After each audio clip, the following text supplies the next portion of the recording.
And now for a taste of things to come.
What is going on, everybody, and welcome to another watch-along presentation brought to you by the Simply Reliable Studios brand of channels.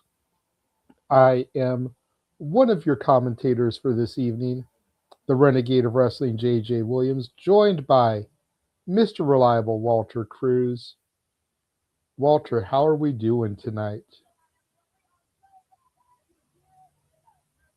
Or I guess I should say this afternoon because, we're still on the West Coast. It's only 3 o'clock for us, so you're muted.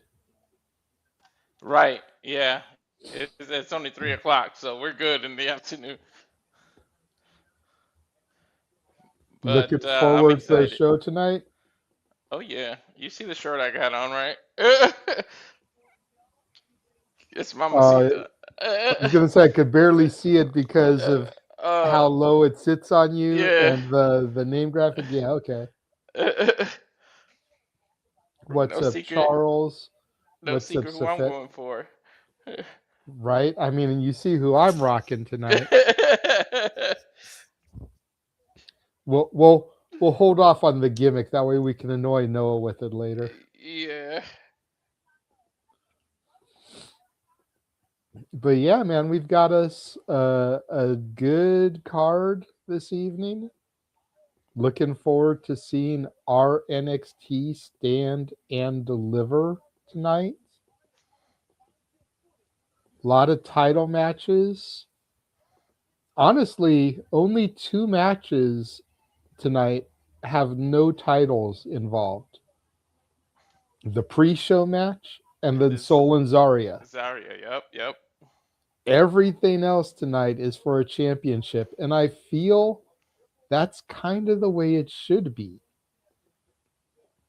I've always felt, I don't know about every PLE. The big 4 for sure.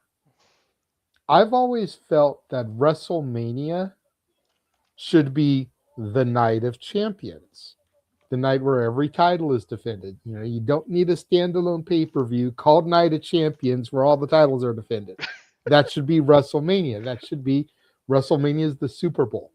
It's Game 7 of the Stanley Cup, Game 7 of the World Series. That should be the show that everything is on the line. NXT's WrestleMania, every title should be defended.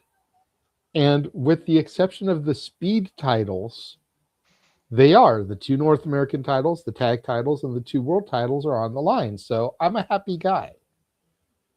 Yep. I mean, and to be fair, the speed is probably just because of the injury that it's not on here. They probably would have did something with it because they've been pushing it lately. Well, who's the men's speed champion? It's vacated now. Who's the French mask guy? I forget his name, but he got hurt. Yeah. Elio, Yeah. Eliflorio, whatever it is. Yeah. He got hurt, so you had to vacate it. Well, Ren is on the show, but she's in the countdown tag match. She could be defending her speed title. True. I guess they Yeah. don't believe in Renze. Hey, I believe in Wednesday, damn it. That is one of the reasons I am so mad that Stand and Deliver is standalone tonight and not part of Mania, because I was gonna take Ren's Day, Ren XT, Ren QCC signs hmm for NXT for us to go and support. And then they went and they made it the week 2 weekends before Mania. It's not even the weekend before. It's 2 weekends before. Right? They really spaced it out. What's up, Cleaver? Good to see you. Good to see you, Matt, in the chat as well. Well, I assume that part of it is because next week Rebellion is on Saturday. It's a week from tonight. TNA is a partner, so they don't want to conflict with that. And hmm they get so much shit about counter programming AEW. They don't want to run opposite Dynasty, divide the audience.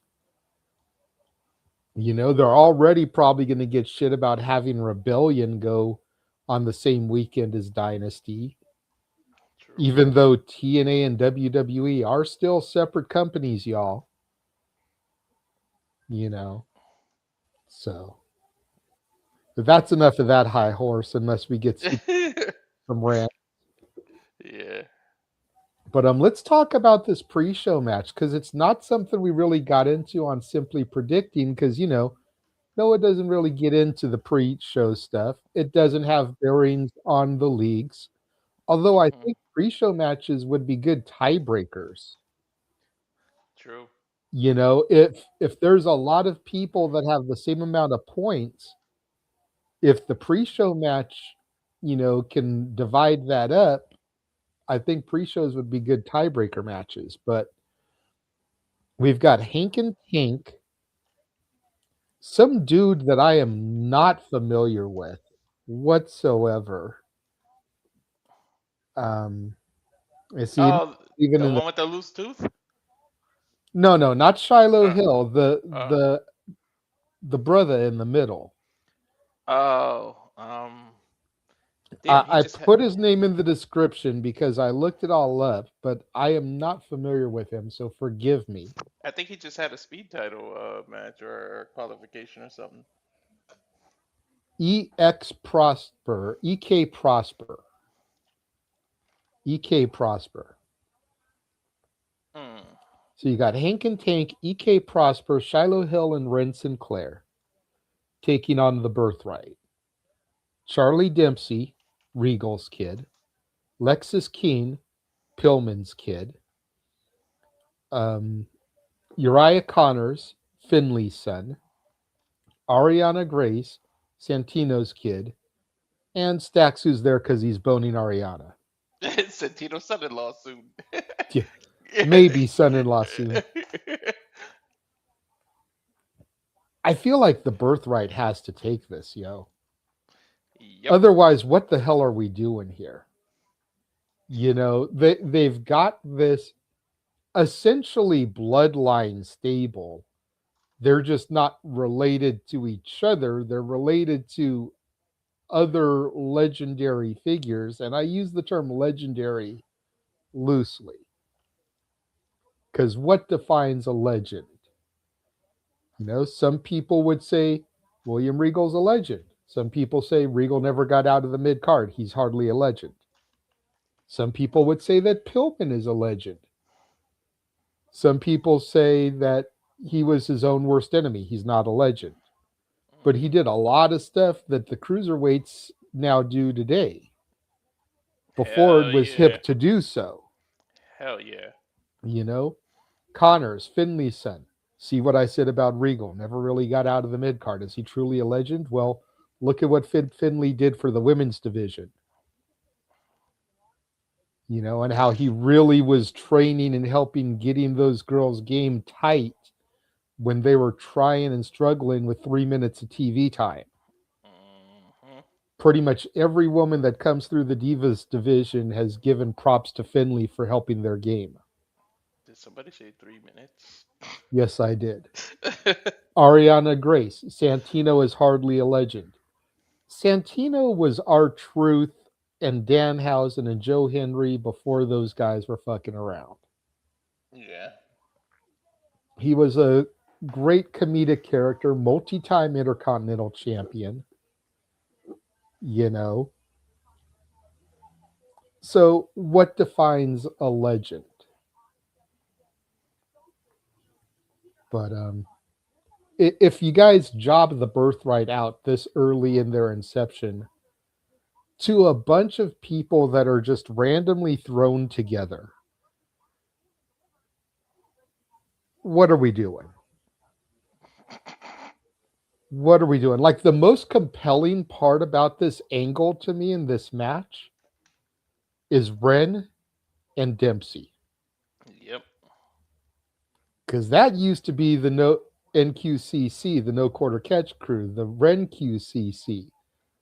Like, you watch the Wednesday reels, you know they're still really tight. Charlie, or as she calls him, Charles, pops up on her reels all the time. You know? Is there still a little sense of loyalty between Wresn and Charles? Is Interesting she dynamic. really pissed at what Charles has been doing? And she wants nothing to do with him. Like, that's the most compelling thing here out of everything for me.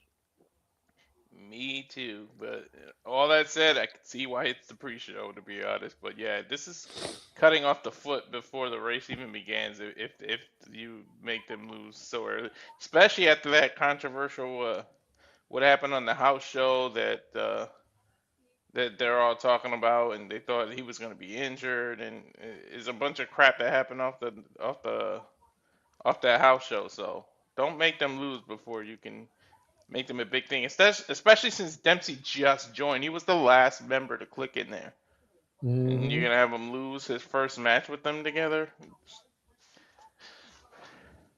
Be And weird. then we'll go to the main card.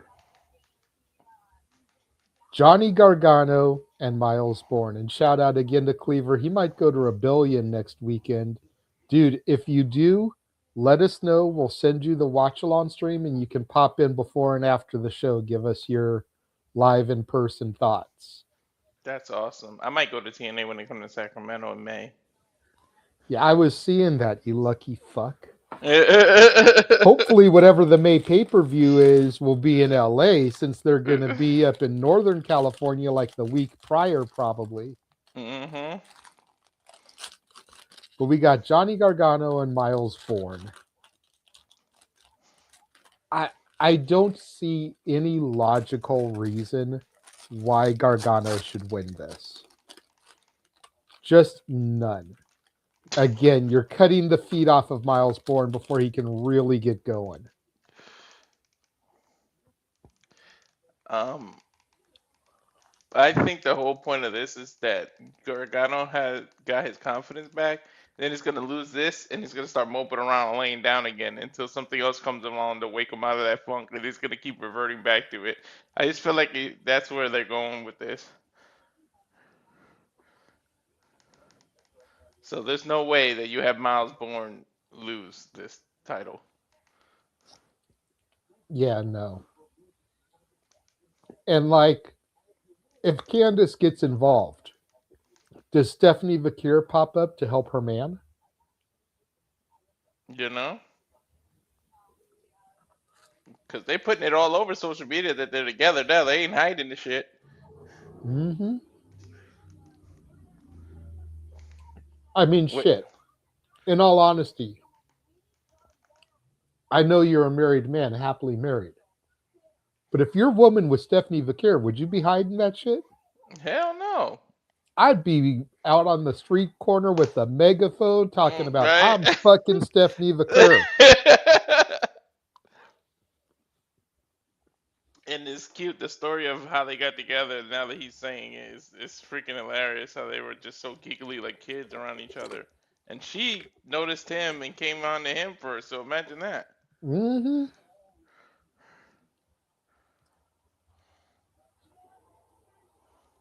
So yeah, that I just don't see that title changing hands.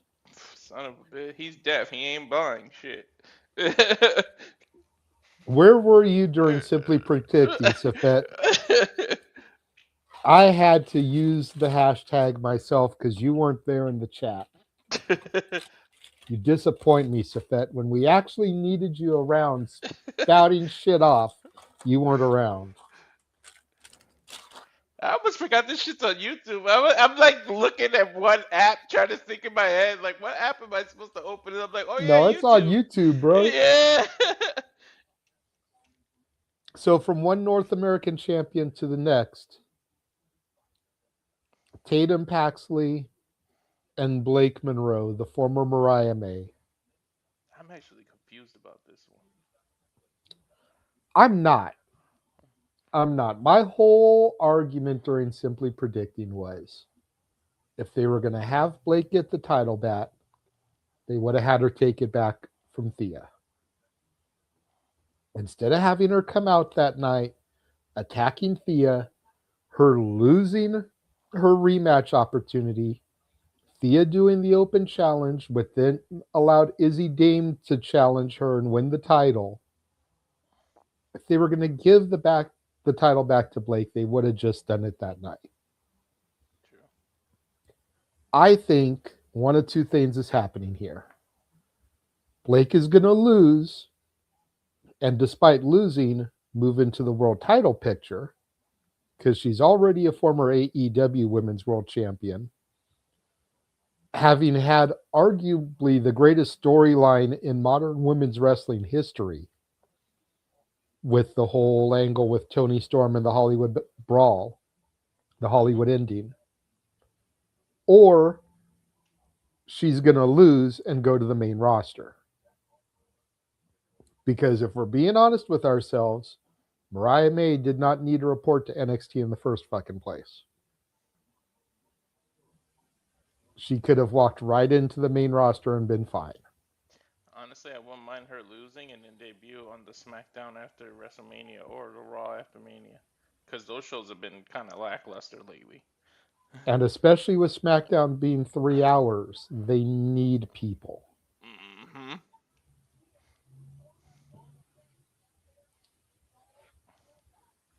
So.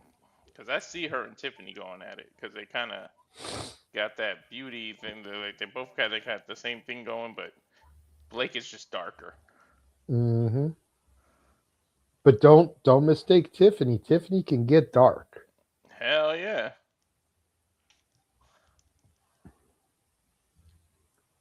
From there, we'll go to the tag titles. The Vanity Project versus Los Americanos. Like, Noah tried so hard to dismiss this. And I had to come at him. Like, bro, put some respect on the Vanity Project's name. Told y'all about that. We were telling people about that when we watched the premiere episode of Evolve last year. Mm-hmm. And we did that watch along. We've been telling people for about a year about the Vanity Project and about Cappuccino Jones. Mm-hmm.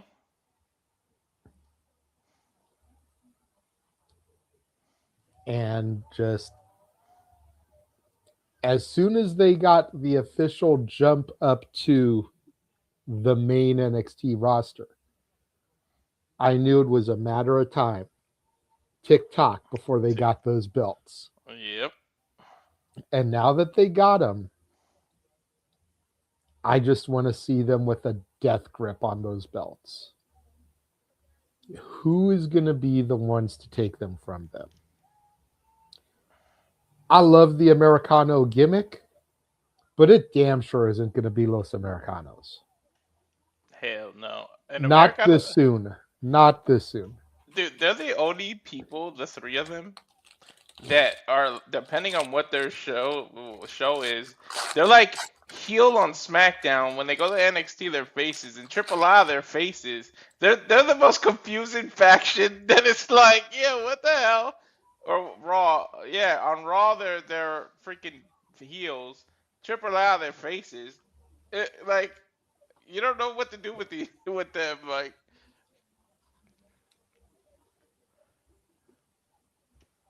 but I don't know what's gonna nope this match probably.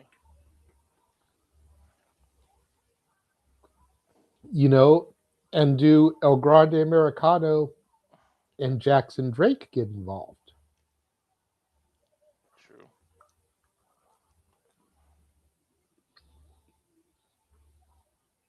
You never know. You might see the original Grande Americano pop up on NXT, setting up the Mania feud. If the other one gets involved in this. I mean, there's time to still do that Mania match, Mm-hmm. but with 2 weeks, I wouldn't want to rush it. True. And if we are going to rush it, then it can't be a mask versus mask match at Mania. You can have the first match at Mania and then build to the rematch at a AAA show. True. Because I feel like a mask versus mask match has to happen in Mexico. Hell yeah.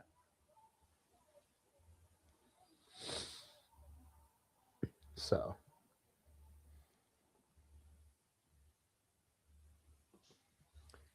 Okay, Safet. If you were busy watching the Dr. Redacted interview and that's why you weren't on Simply Predicting to get the purple hair twat waffle gimmick in, you're forgiven. Because that interview was awesome. That's a pretty damn good read. That wasn't even an interview. That was like friends sitting around a basement nerding out about fucking games and Disney and. That's what I love about our interviews, is that I don't want them to feel like interviews to the guests. I don't want them to feel like they're working. Yeah. Or that they have to work us. I want it to feel like a conversation between old friends. Mm-hmm. Even though we've never met these guys before. Like, I've legit seen and maybe just given a brief hello to Dr. Redacted at a GCW show in the past. Mm-hmm. But never had this kind of like conversation with them. I've had more conversation with Tremont than I've had with Redacted. You know what I mean? So it's like, but I want these interviews to feel like conversations because I want them to feel comfortable with us. Yeah. I don't want them to come into it and then them leave being like, they were just a bunch of fucking marks. Yeah. And I think that's how we'll get respect in the game, is by making these guys feel comfortable. And gals. So. Yeah. We said it before. We get to know the people behind the gimmick. Mm-hmm. Thank you, Safet. So they were just talking about it over here on the YouTube side of things. Sol and Zaria.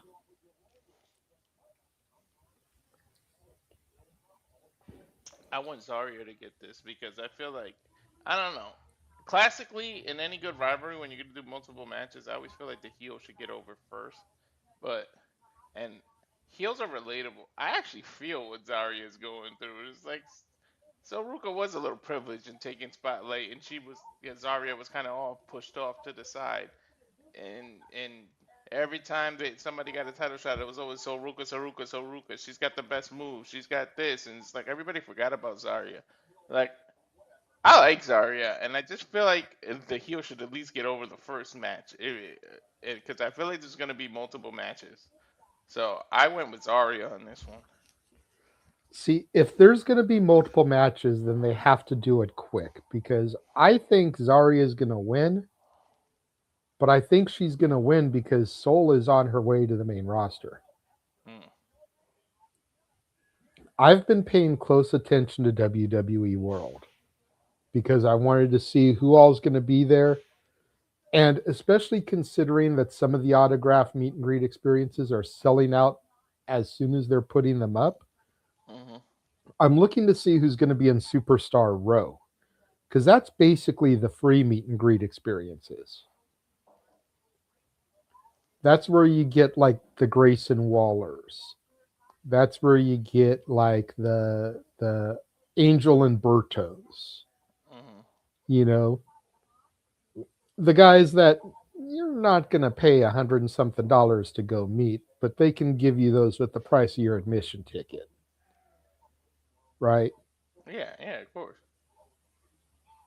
Out of everybody that has been announced for the world, Sol Ruca is the only current NXT star who's been announced. And it's a paid experience. Mm-hmm. That means that as of right now, the last time I checked, she's the only NXT star that's going to be in Vegas for Mania. True. Why would she be in Vegas for Mania? I doubt they're going to use her on the SmackDown Go Home. That's a waste. There's no women's open challenge spot that we know of on the Mania card to use her on. But then there's the Raw after Mania. I think Sol debuts on the main roster on the Raw after Mania. Not a bad call. So you got Stand and Deliver. You've got the follow-up NXT on Tuesday. And then you've got the NXT on the 14th, the day we arrive in Vegas. There's your 3-match series.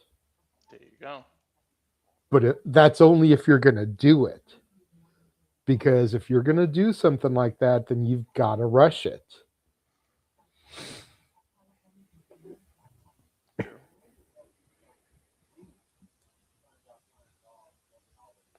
So maybe it isn't multiple. I just want Zaria to get over. If she's the one staying and everything, get over, and then start heading her probably towards the North American title and then eventually the world title. Yeah, I agree. So that just leaves the 2 world title matches. We're going to take a quick intermission, show you our Mania Week trailer, and we'll come back and we'll hit you with the 2 world title matches. And now for a taste of things to come.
We gonna be busy.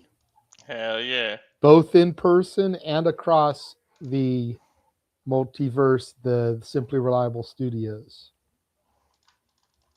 Because goddamn, there's a lot to do. Hell yeah.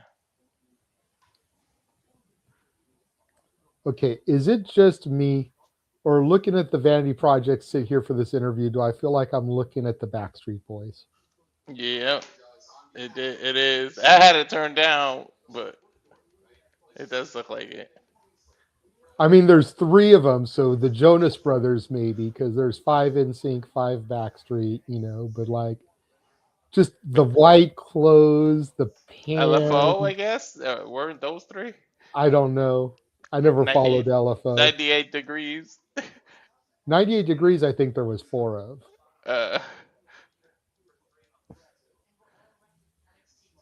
They still got the most punchable faces in a good way, yo.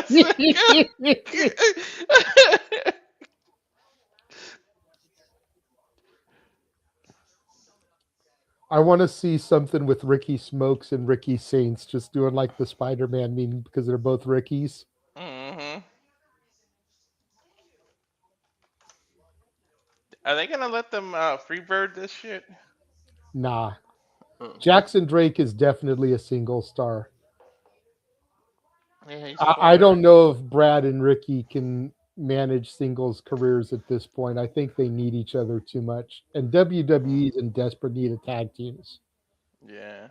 I mean, the one in the middle kind of reminds me of Zach Morris, Brad.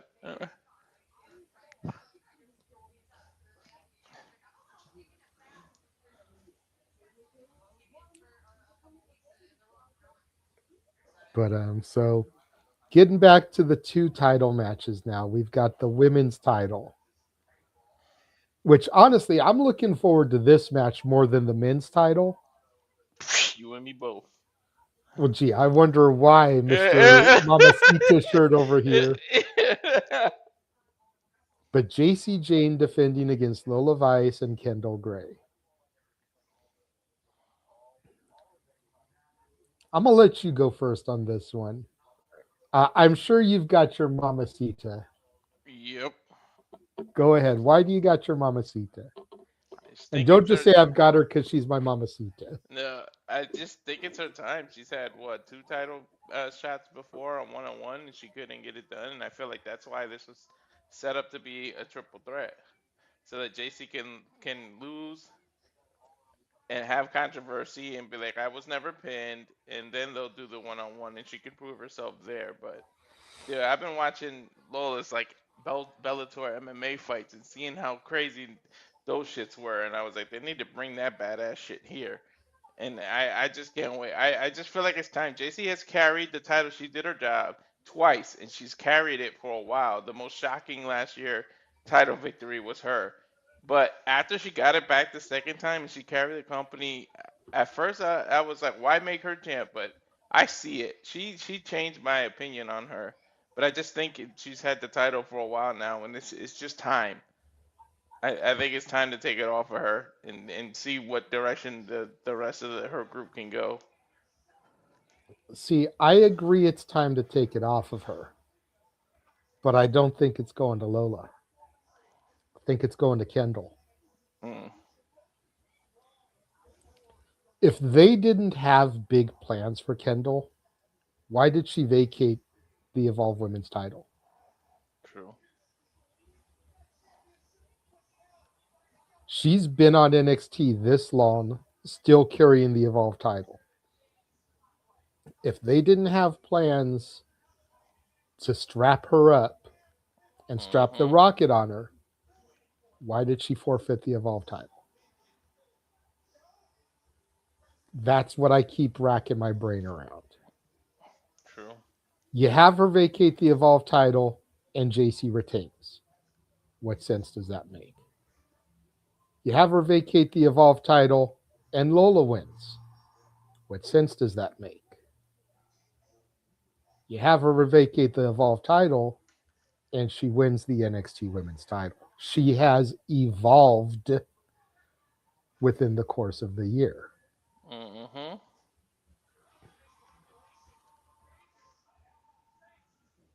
Makes a hell of a lot of sense.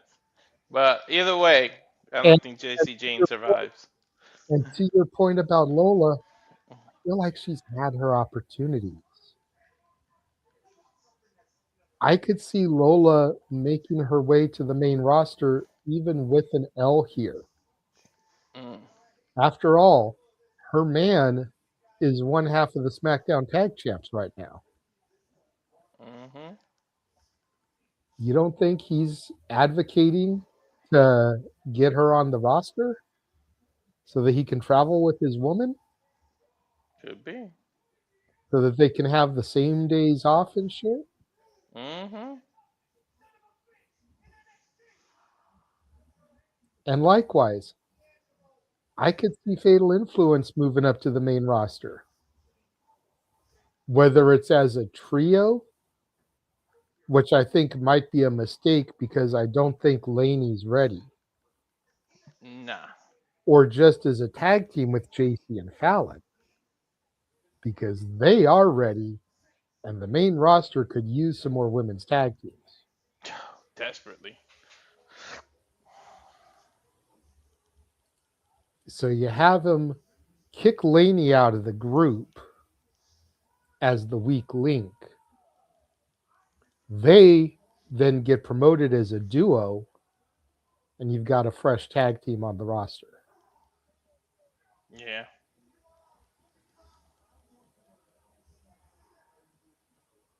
Very true.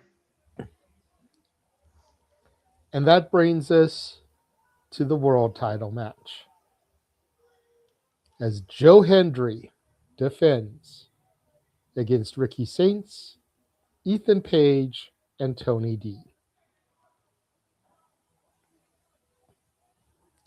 What are your thoughts on this one, Walter? I'm a little conflicted because I love Joe Hendry, but I think that the arc of Tony D going away, coming back, and all that, I feel like he's destined to get this title. And if not now, then when? Same thing with you. WrestleMania is coming around the corner. Joe Hendry was fun that he established himself from TNA and came to NXT, but I think they wanted him on the main roster since day one. I think he might have chosen to come on to NXT or something just to get used to the WWE style, but I think he's going to get fast track to the main roster. So I wouldn't be shocked if Tony D pulls this off. And then I feel like when a big person loses the title that they really don't want it to happen clean, they book these multi-person matches like this. So then it wasn't him that got pinned, so like you got a built-in excuse. With that being said, in the league I went with Joe Henry, but I I wouldn't be shocked if it's Tony D that pulls this off. Seeing in the league, I went with Tony D. Mhm. A lot of the same reasons that you just spewed right there, bro. Like, they just did this entire evolution of his character. If he loses, and especially if he eats the pin, why did we do all that? Mhm. Joe Hendry, we've got Danhausen, we've got R-Truth. Throw Joe Hendry in there. We've got plenty of comedy for a 3-hour TV program. Mhm. Randy Orton just got the assist from Pat McAfee. You know, I still don't think that's actually who was on the phone with him. I think there's a further angle going on here. And we'll talk more about that tonight on Shenanigans. But if Randy is putting together this little unit to help defeat Cody, last time I checked, Cody has history with Ethan Page and Ricky Saints, Mm. as they all were part of a company together. True. You know, could they come in to help Cody retain? I didn't even Could think they about that, but that makes sense. could they come in just to play equalizers, whether Cody wins or loses, just to help even the odds?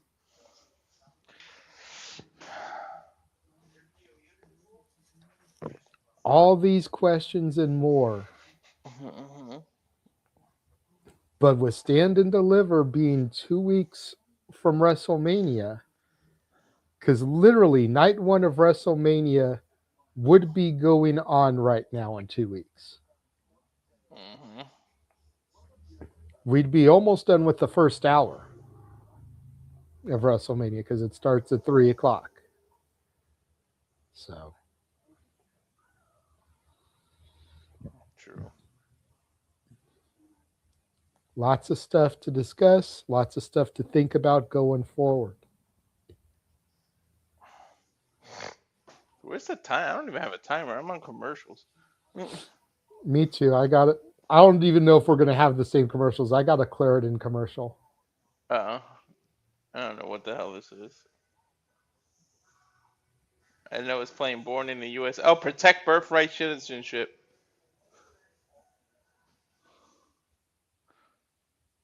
Some kind of political ad. Keep going.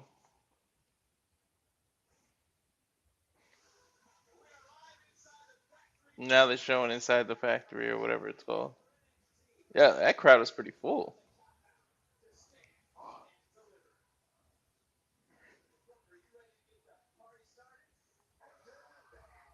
Oh, they starting with the pre-show match. Shiloh Hill music is coming out for me.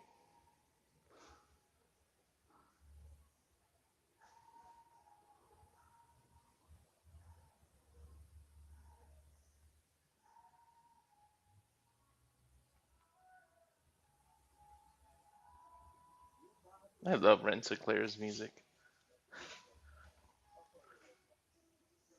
I just love Ren Sinclair. Yeah.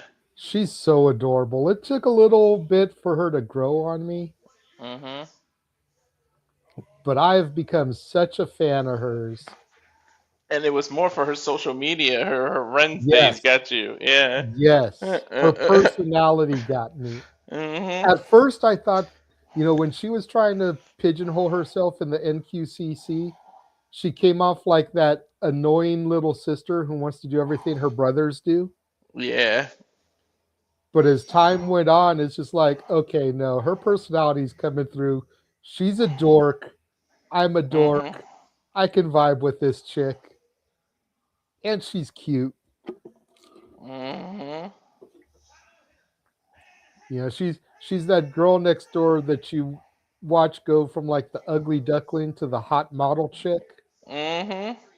And then all of a sudden you're like, damn, can I still get a piece of that? Like I've been mean to her all these years, but Mhm. damn, do I still have a shot at her? Facts is facts, y'all.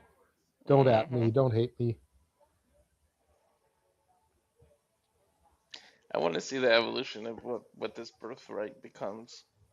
Because if you mix it and become the right, evolution mixed with legacy, and you pull this off right, this could be one of the best factions. But you gotta do it right. And I know they probably so mad that David Finley didn't come along because he probably would have been popped right into this group with his brother. Oh, that was the whole plan, was to have Yeah. him and Uriah as the tag team. Mhm.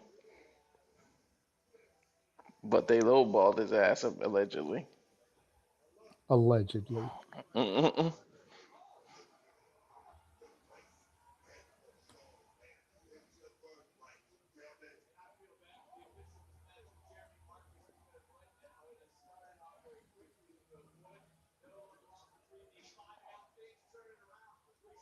Are they gonna attack? Like, geez, they just started out balling. Am I ahead of you? I don't know. They're fighting now. There's the bell. Yeah. Okay. We're right in sync because they got them. Oh no, okay. I just got the bell. I heard the bell on your end. Uh. Shoulder thrusts in the corner by Shiloh Hill onto Uriah Connors. And here comes Hank charging in. Tank now for good measure, throwing Uriah into Hank. Nice double axe handle, hook the leg, gets a 2 count as Tank.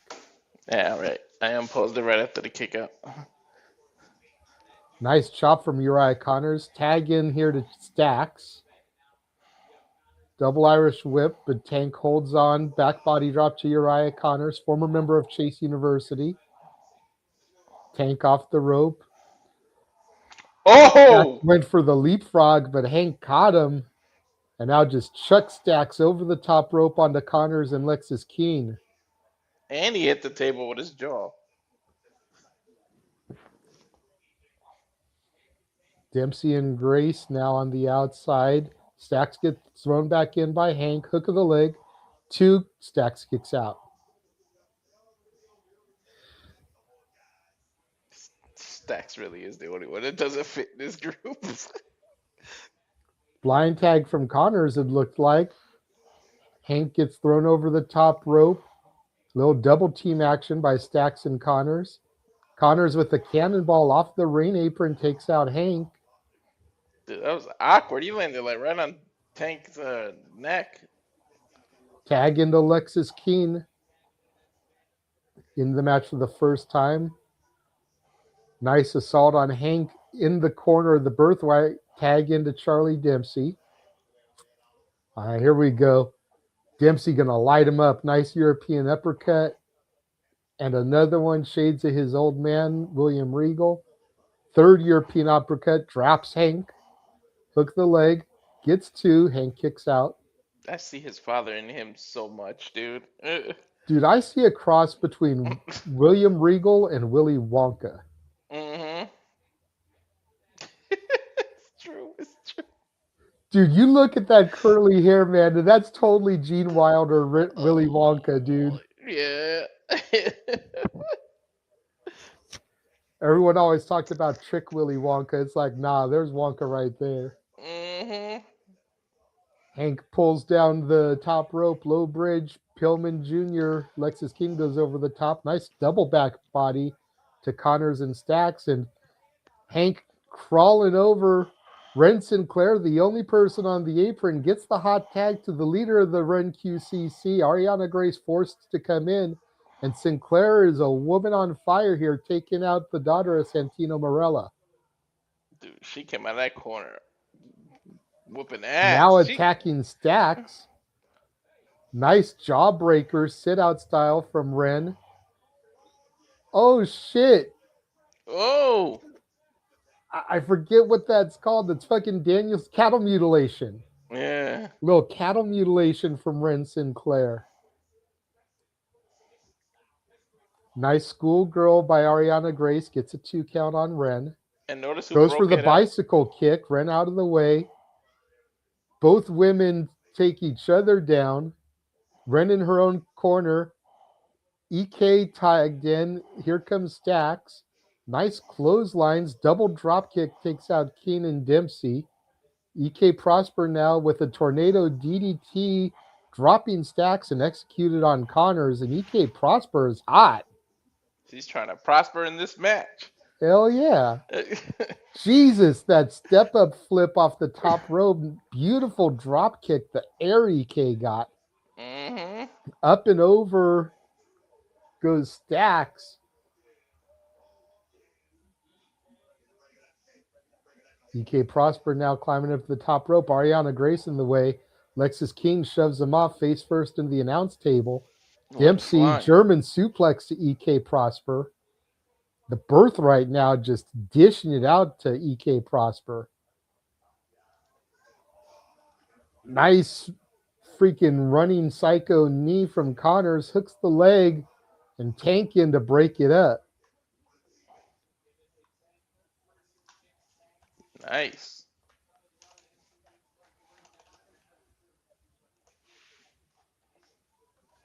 Oh, and Ren and Dempsey now face to face. Dempsey saying, I don't want to fight you, but Ren with chops to Charles.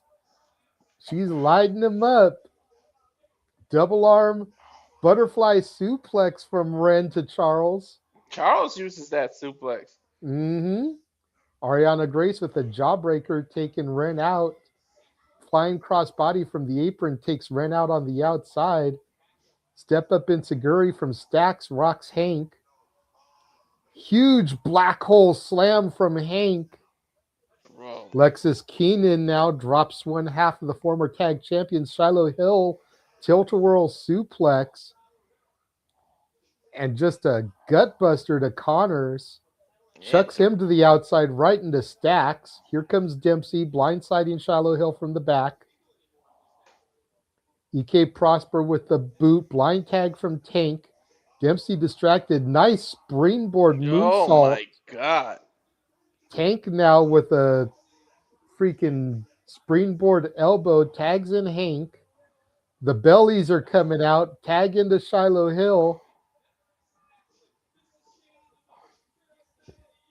Come on, Dempsey. Oh shit, there's 3 against 1. Honk, honk. He got hit by a tank. Ooh. Shiloh hooks the legs. There's 2. There is 3. And Team Babyface has put away the birthright here. That just ain't right.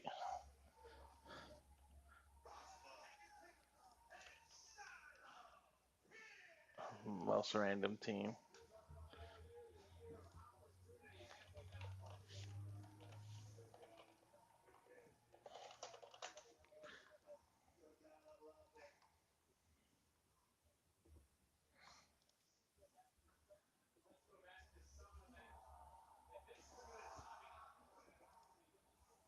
I don't know. I ain't agreeing with that one.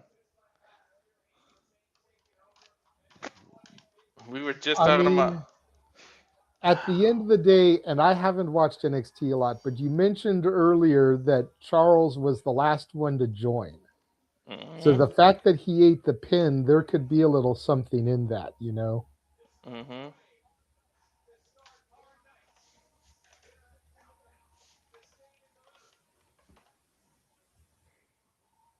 At least it was on the countdown, not the main PLE. I guess they can gain their momentum back.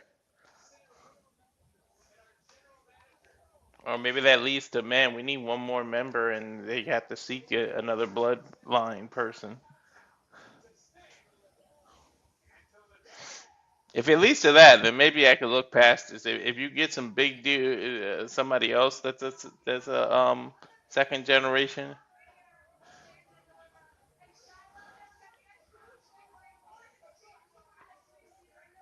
Fucking tank, yo. Right in the back, just trying to throw up her little.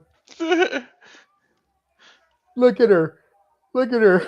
She is such a dork. I love Red. Mm-hmm.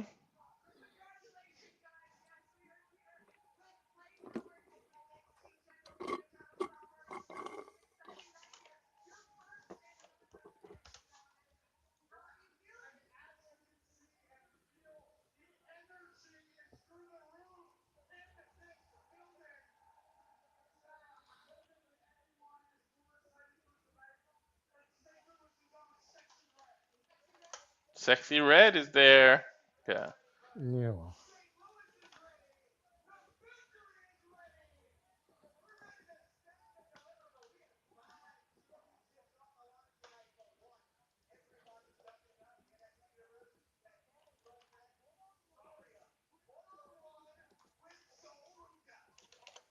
Ain't nobody caring about Sexy Red being in the house. The only Sexy Red I'm caring about is Zaria. Right.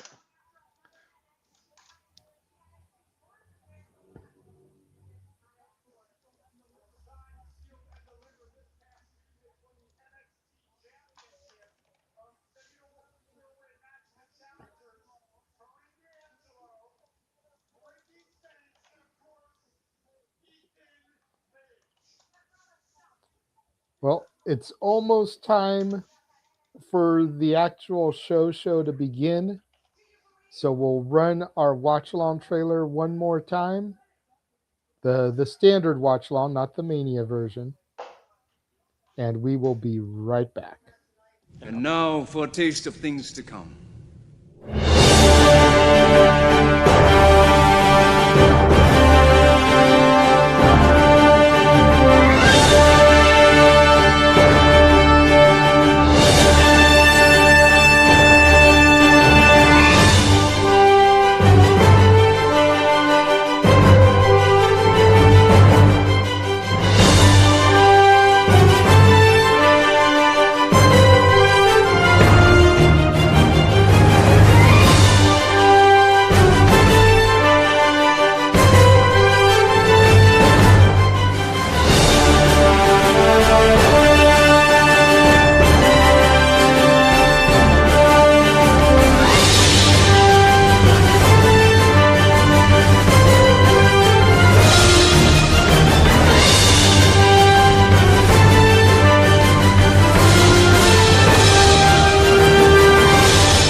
Witness as Ed and San Antonio Productions presents Podermania, live from the Horseshoe Casino in Las Vegas, Wednesday, April 15th at 3 p.m. A part of GCW's 2026 collective. Don't miss Poder champion Brittany Blake, Shotzi Blackheart, Leva Bates, Sue Young, Toga, Izzy Moreno, and many more of your favorite women independent pro wrestlers. Only at Podermania. Yeah. That's professional wrestling. Damn it. All the wrestling. Noah should be here any moment. He should. I'm going to move over to the other stream because that's the countdown one. I'm going to go to the actual one so that when that starts, it says it's live. It says next in 3, 2. It switched for me. Oh. Like, you know when it says your next video you watch, it's like it stopped the video and then it switched for me. Mm.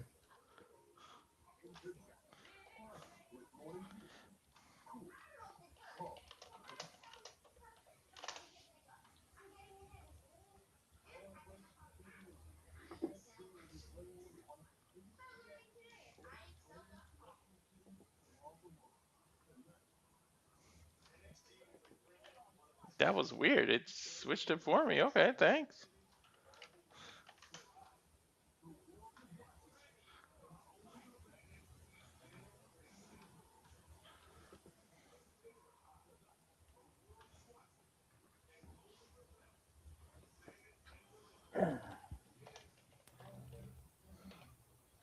See, but they keep playing the same like little commercial on loop. Yeah.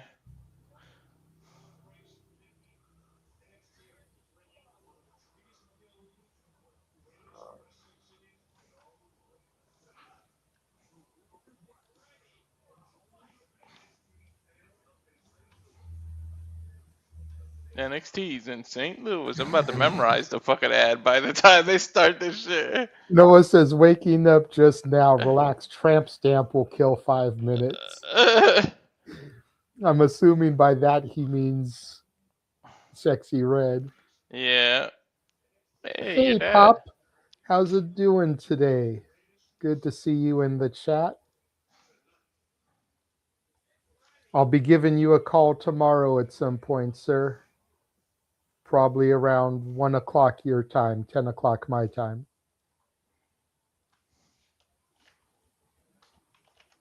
Where is he at? He's in Florida. Okay. St. Petersburg. Oh, yeah. That's the retirement state capital of the world. Hey. He's that old, but he keeps it going, man. No retirement jokes. No, I'm saying I rather, I don't know. I just couldn't take the Gators.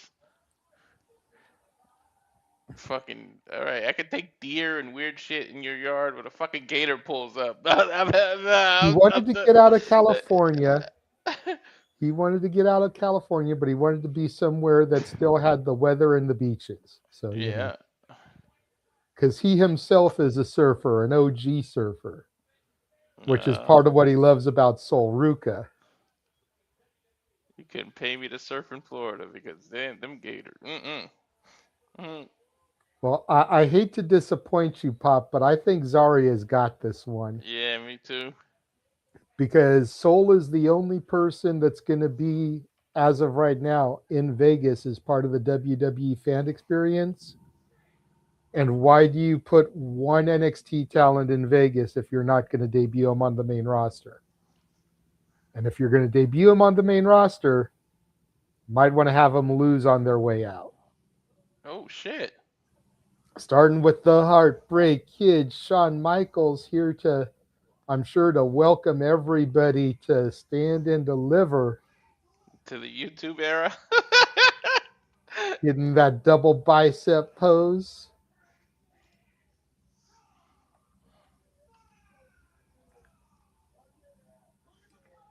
Are we going to get the sexy boy and sexy red? Oh God. I could see it, unfortunately. The sexy redneck.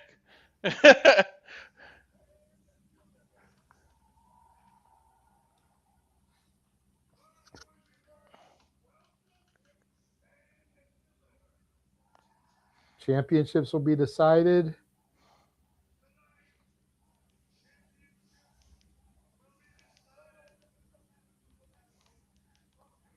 He's already getting HBK chance. I can't talk.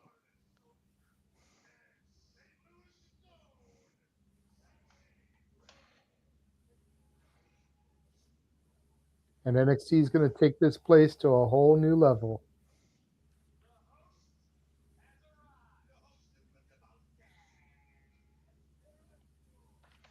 He's probably just there to introduce Sexy Red, I'm telling you. Mm-hmm.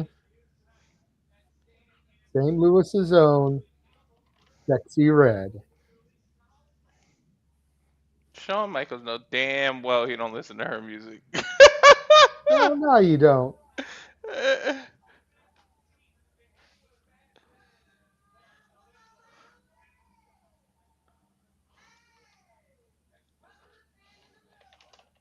With the chain that says Big Sexy.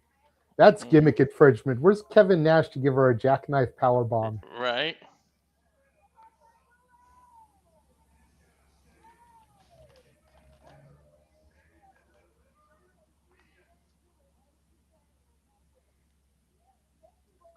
Sean, don't do that. What? He's over here trying to do his little dance with her. I'm just like, bro, no. Embarrassing. He's the old. Shut He's the it. uncle. He's the old. He's the uncle you can't take anywhere with you. And now she's over here doing the DX crotch chop. Like, no. And now they're dancing together. No. Sean, your cookout privileges have been revoked. Right. Now we're getting our cold open. The Arches. Yep.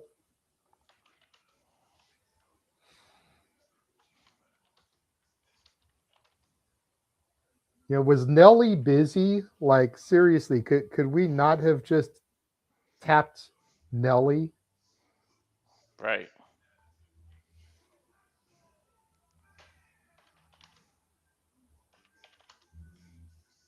And of course, Noah's PC is updating on booting up, so it's all good, Noah. Cold open.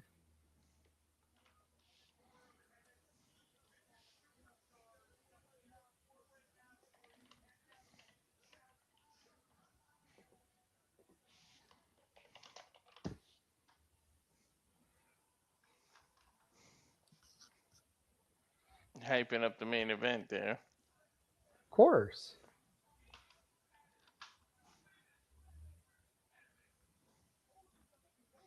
And there's Zaria and Soul.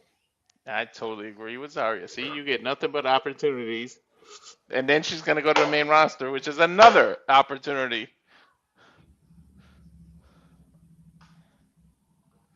Zaria's sexy too, man. You seen the pictures without the makeup? Shit. Mm-hmm. Ironic that Stat Boy's game for the week is the Tigers and the Cardinals, and Stand and Deliver is in St. Louis. Right. Hey, we are punchable faces. I like the Vanity Project, man. Again, I love said them. it. I said it to Noah during predictions. It's like one of the things I'm bummed about is that they got the call up before Vegas, and we couldn't see them on part of the ID showcase. I would have wanted to see them. I'm telling you, I like them too. I'd say that as it's their character. They're supposed to have relatable, punchable faces. Yes, Charles. I mentioned Detroit. And yes, Charles, I've got my Fago.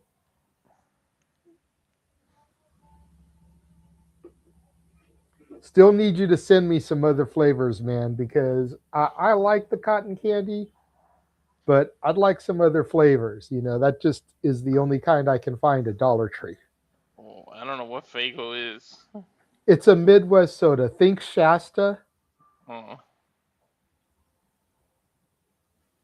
There he is. What's up, simple man? Sinus headache, tired, and after this, I'm going to bed for the rest of the night. But nonetheless, here we are, stand and deliver to see through the gateway of America, who takes one step closer in the gateway that is the WWE ecosystem. Welcome in, everybody, to Sababa Studios, and welcome into NXT Stand and Deliver for free on YouTube, which means you literally can watch one of us if you choose to. And hello again, everybody. Noah Foster, Renegade of Wrestling, JJ Williams, Mr. Reliable, Walter Cruz. We are Super Reliable, representing the Super Reliable Studios. Again, this is NXT's biggest stage of the year, not during WrestleMania week. It is what it is with TKOWB. But hope you all enjoy. Please like, subscribe, comment, tell a friend. You want to dictate the conversation. Super chat, as simple as that. We will see who stands tall with the gold, commands the stage, demands what they want to hold here in NXT, and so much more as we get ready to stand and deliver as Lola Vice is making her way, of course, to finally trying to seize the NXT Women's Championship. It was last Tuesday on an incredible one-on-one number one contenders match ever matchup that we witnessed Lola Vice and Kendal Gray take each other to the absolute limit in pursuit of something that was just within their grasp, one-on-one previously, but lost. At the end of it all, technical greatness personified, physical endurance, and the fire and the drive to stand and deliver ended in conspiracy as Lola Vice pinned the shoulders down, but Kendal Gray tapped out. And unfortunately, Robert Stone lacked the brain for creativity for a definitive win, and we got a triple threat out of this schmoz. But Jacy Jayne has survived triple threats before and has already owned a singles win over both these incredible competitors.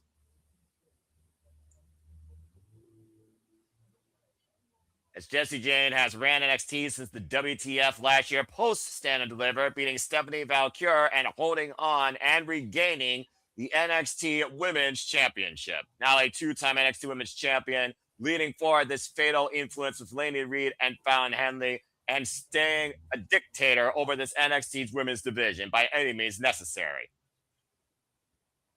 You're still not going to put respect on her name?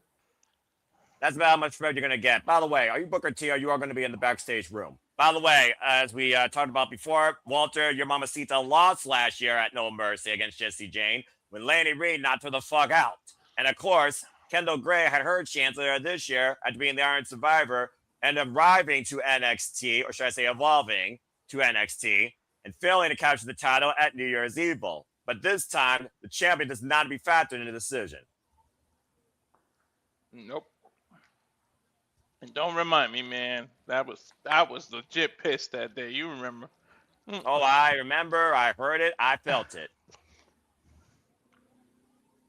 As, of course, they do their cold open here. And again, Tatum Paxley, of course, was the last NXT Women's Champion, won it at Halloween Havoc, and lost it immediately afterwards. Kendal Gray, who was endorsed by the future by John Cena, shocked the world last year, taking everyone into the gray area after winning the Iron Survivor Challenge and held at that Evolve Women's Championship for practically 150 days. Since arriving on NXT and exploding on the scene with Win Sinclair, it's been Win QC every Tuesday and Wednesday you can get. Are they starting with the? They keep showing this. Like, are they starting with the women? Yeah. Sounds like it to me. Shit. I think they're going to book in the show with the world titles. How fitting. The future of the NXT Women's Division shows the new beginning of NXT, while the future of the NXT Men's Division will be maybe a closing chapter for maybe one of not two men here in NXT. As, of course, everyone who stands delivered, we've also seen it be their swan song in defeat.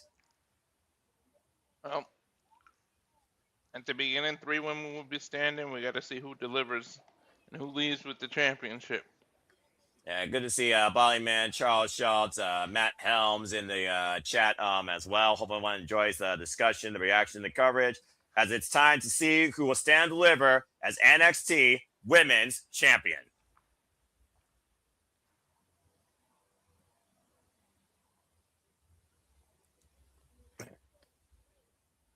Of course, Levice is also one half of the Triple A Mixed Tag Team Champions after beating, not involved, Chelsea Green and All Ego Ethan Page down in Triple A. Of course, already scoring some gold and has been a standout since the Triple A acquisition last year at WrestleMania.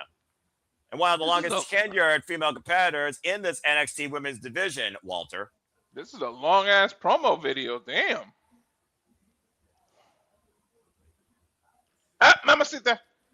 There it is. I was waiting for it.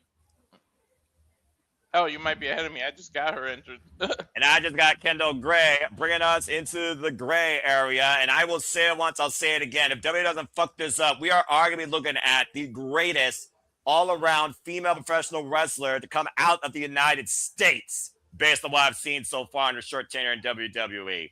A modern-day Kurt Angle hybrid with Chad Gable, 60-0 in her amateur wrestling background prior to be part of the WWE system and Evolve. Been involved in wrestling. She was 13 years old. And it's taken to this stage seamlessly.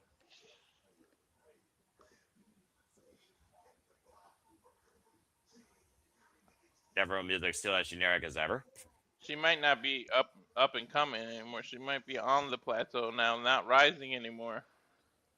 Well, as Jacy Jayne wanted to prove she was anything but a second wheel, she wanted to be the conversation. She wanted to command the atmosphere, and she has done more than that, being the fatal influence the last calendar year. As we look back right now, she walks away to the ring on all of her greatest accomplishments this year. Of course, we saw her in the Royal Rumble. She became TNA Knockouts World Champion as well as NXT Women's Champion at the same time. And she has evolved fatal influence with Fallon Henley and Laney Reed since she has taken control of this faction. Looking to still be the fatal influence for years to come. Here comes the NXT Women's Champion, Jacy Jayne. And remember, triple threat rules, there's no DQ. They could become a factor, the rest of fatal influence. And we've seen how beneficial that's been. Again, Walter, with a hit and run blindly by a hooded Laney Reed, welcoming in some Southern hospitality that knocked your mama seat out and cost her the NXT Women's Championship last year at No Mercy. Mm-hmm. The bottom line is this. This is the situation. This is the mission statement. All we have to think about here is Jacy Jayne has to leave with the championship. Pick her moment. Pin one of these two, as she's already beaten both these ladies before, and things will continue to be the same. But if we're going to stand and deliver, we have to see change. And you might finally get your long-term wish of Lola Vice being the leader of it. You guys think we might literally reset the entire landscape with Kendal Gray at the forefront of it. You guys think there's a strategy to this? Do you take out the champion immediately, leaving just used to one-on-one, they're guaranteeing a new champion? That's the smart way to go, but let's not forget that Fallon Henley and Laney Reed there at ringside definitely going to be a thorn in Kendal and Lola's side. Let's go to Mike Rome for the introductions. Granted, Kendal has Wresn with her. Lola is solo in all this. Yep. The Sola Mamacita. And, of course, one half of the AAA Mixed Tag Team Champions. This will be her second chance ever at the NXT Women's, third chance, excuse me, at the NXT Women's Championship. From Las Vegas, Nevada, Kendal Gray, former Evolve Women's Champion. Second ever chance at the NXT Women's Championship. And Jacy Jayne, of course, this is her second run. She has been NXT Women's Champion now for 137 days. And this will be her fourth defense. She is 3-0 in title matches, including the one that went present to no contest after Zaria betrayed Ruca. More details on that later. She has now held the NXT Women's Championship for a combined 289 days. And in the mix of all that, she was also the TNA Knockouts champion, let us not forget. Made history, bringing a little bit of order and prominence to that championship. Well, I'll say that she was better than the current regime. Bell Reigns were underway. I think no one wants to forget. Look, if I think any day of the week, year, whatever, Noah will take Jacy Jayne's reign over Arianna Grace and Ash by Elegance combined. Oh, a combination offense here. Both women combining their efforts to take down the champion. Double front skin, Jacy Jayne driven to the outside. This match officially underway. That's what I would do. This is it. And of Get her course, out of the there's way. nothing settled with Lola Vice and Kendal Gray, considering neither woman got a definitive decision this past Tuesday. The school roll by Kendal Gray, early going, gets a 1 count. Of course, Lola Vice coming to us from NXT, from MMA. Kendal Gray coming to us from amateur collegiate wrestling background. Yeah, see, I just want to see this match for the sheer graps, the MMA and the amateur background. First mix, cover. Hey, Shifting weight right now, and Bob, you might get your favorite form of wrestling right here, transitional wrestling. To your point, JJ, it was a grapple fest this past Tuesday, despite the fact neither woman never made it to the ring. A double roll cover by Jacy Jayne taking advantage, getting a 2 count. And that's the risk you got to take on a triple threat as well. If the champion finds her spot as you both are fighting amongst each other, she can easily slide in for the win. if you know anything about MMA wrestling, amateur wrestling is a great base to have in MMA. Mm-hmm. Good for the Arcana roll, cover by Kendal Gray. Gets a 2 count, and Kendal from the outside. Now Lola Vice from the way, snuggling for the Arcana roll. Jacy Jayne scouting it, though. Oh, man. It runs through Lola Vice. In my opinion, I don't think neither of you, of course, watched this past Tuesday, but I did see the replay, and at the end of the day, I look at the official inside the ring, and he counted the shoulders down of Lola Vice. So technically, I think Kendal Gray should have won that match, and I still stand by that double drop kick. The cover by Kendal Gray, look at the far leg on Lola, gets a 2 count. Since when do 2 referees have a freaking dictation over a freaking match? You read my mind. I was gonna say, since when are 2 referees involved, and the referee in the ring decision should be final? Since when does that happen? And face luck, of course, the women's championship's on the line. Just a Ventura conspiracy theory that will never be answered. That's Levels only of stupidity. in matches where they say there's a special enforcer that should be happening. I understand that Fatal Influence was coming down to ringside to, for all we know, acknowledge or get both women thrown out to no contest as Kendal Gray's ripped down from the apron to the floor. But nonetheless, we find ourselves in a situation that Jacy Jayne knows how to take advantage of. Like I said before, this is not her first triple threat during her run. She beat Ruca and Zaria in a triple threat. That was her last defense. Lola Vice right now focusing on the task at hand. Kendal Gray driven and still ring steps. Jacy Jayne down at ringside. Meanwhile, referees has to take control here and watch out for Fatal Influence on the outside. There may be no disqualification, but I would think we would want a definitive winner after the conspiracy that happened on Tuesday. Lola seems to be extremely focused. She's not doing that dancing, that popping around. She's Cover, look at the 2. look on her face. In a bygone era, doing that would actually get you on the WrestleMania marquee. You actually got to work hard to somewhat of a degree to do that nowadays, Walter. Mm-hmm. Now the jury is out against Jade Cargill. And right now, Jacy Jayne taken down with that stiff knee to the midsection. Another stiff knee as Lola Vice keeps her in close combat with these Irish whips. Reversal, back elbow strike denied. Taking over with the arm drag right now. Again, as I said, Lola Vice has been looking for the NXT Women's Championship now for the last 2 years. Well, wait a minute. There, I said it before. I found Henry distracting Lola, and Jacy taking advantage with a backstabber. Just saw that backstabber. You just talked about before, again, how, Walter, your mamacita has no amigas or accompaniment at ringside. Jacy Jayne taking a full advantage of the triple threat rules here. Senton drop, hook on the near leg. It's a 2 count. Take a look at the replay here, guys. Ugh, jeez. Ren Sinclair's team already victorious in the countdown match. Could this be a good night for the Ren QCC? Oh, yeah, certainly. right. Well, I mean, certainly with wins like that, you would hope it would be a good night for our new rising, up-and-coming talent, our new faces. And again, here we are at Stand and Deliver in the Gateway of America, St. Louis, as this is the gateway to the future for everyone here tonight to lead NXT. Right now, Jacy Jayne holding Lola Vice in submission. Lola trying to break the grip, and Kendal Gray nowhere to be found. She's being driven in those still ring steps. And finally, Jacy Jayne relinquishing the hold and taking advantage of Lola in the corner. And Jacy Jayne, very savvy. Again, I will give the young lady credit where credit's due. Former part of attraction. Cross body. Roll for my Jacy Jayne. Hook of the leg. And a 2 count. That was impressive. Up in the fireman's carry as Kendal Gray. Oh, jeez, gutbuster. Now watch for the vice. Sit down in the cover, hook of the leg. It's a 2 count. An explosive offense there by one of the challengers here as all 3 women look to regroup. And of course, we saw Jayne's rise shortly after Stand Deliver last year, as I said earlier, when she beat Stunner Vakura out of nowhere on NXT television, but used that first run to prove all the doubters wrong about her and prove her worth as she held the championship for 151 days. Now have both challengers in the corner and rolling cannonball. Literally out of nowhere.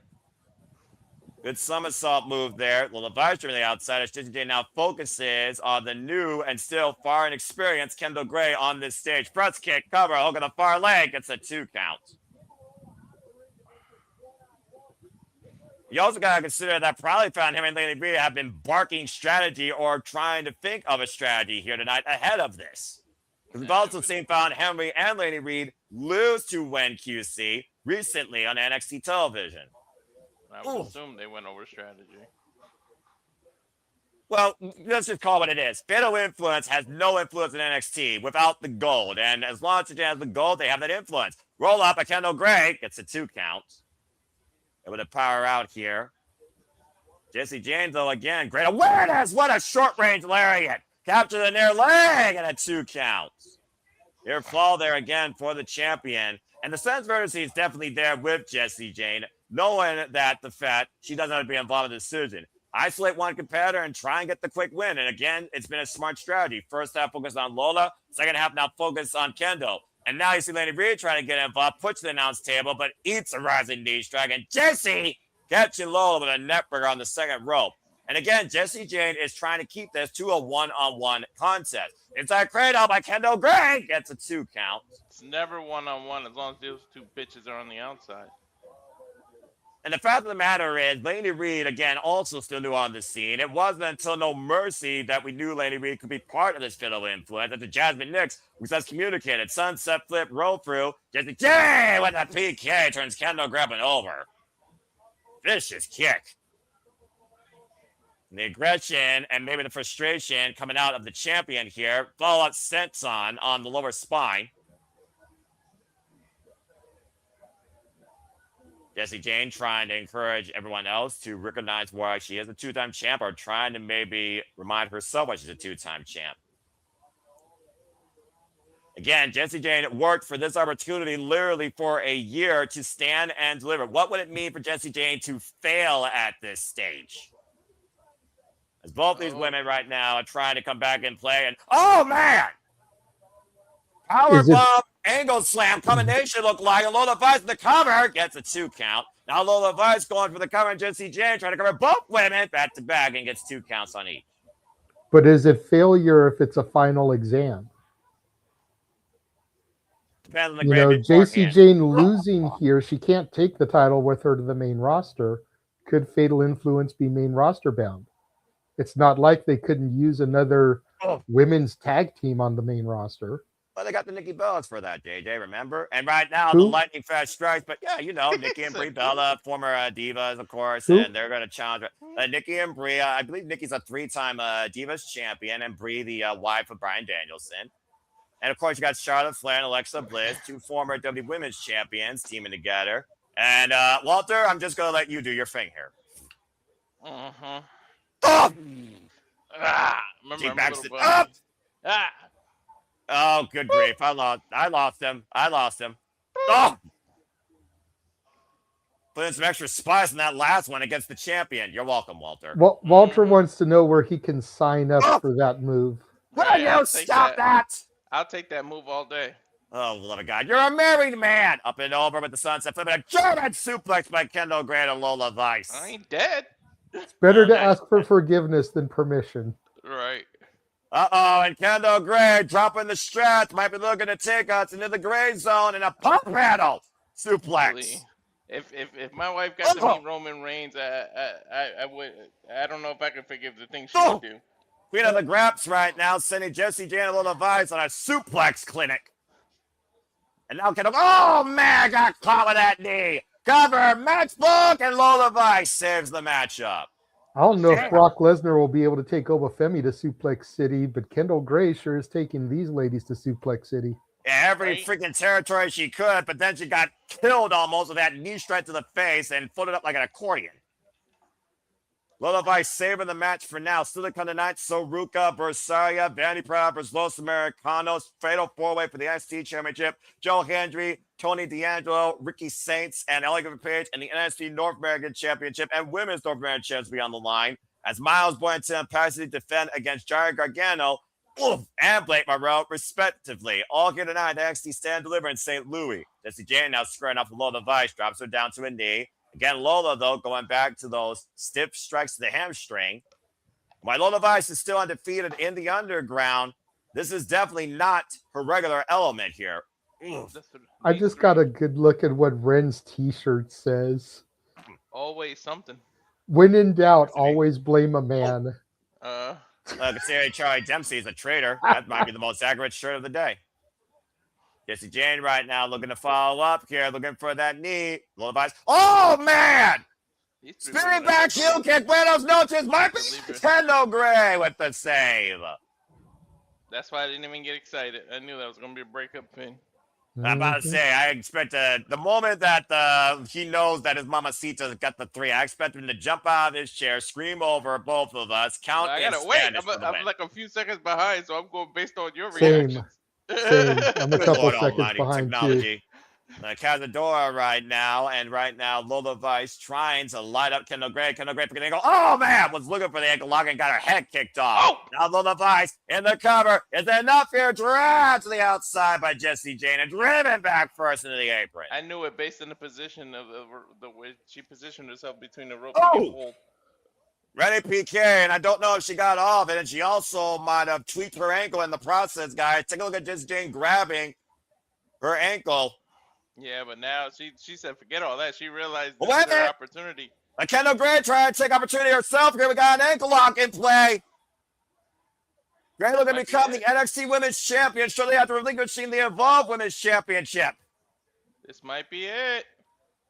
And again, Jacy Jayne very close to the ropes, looking for the break. There's no rope break in a triple threat. Exactly. Referee right there, perfect position.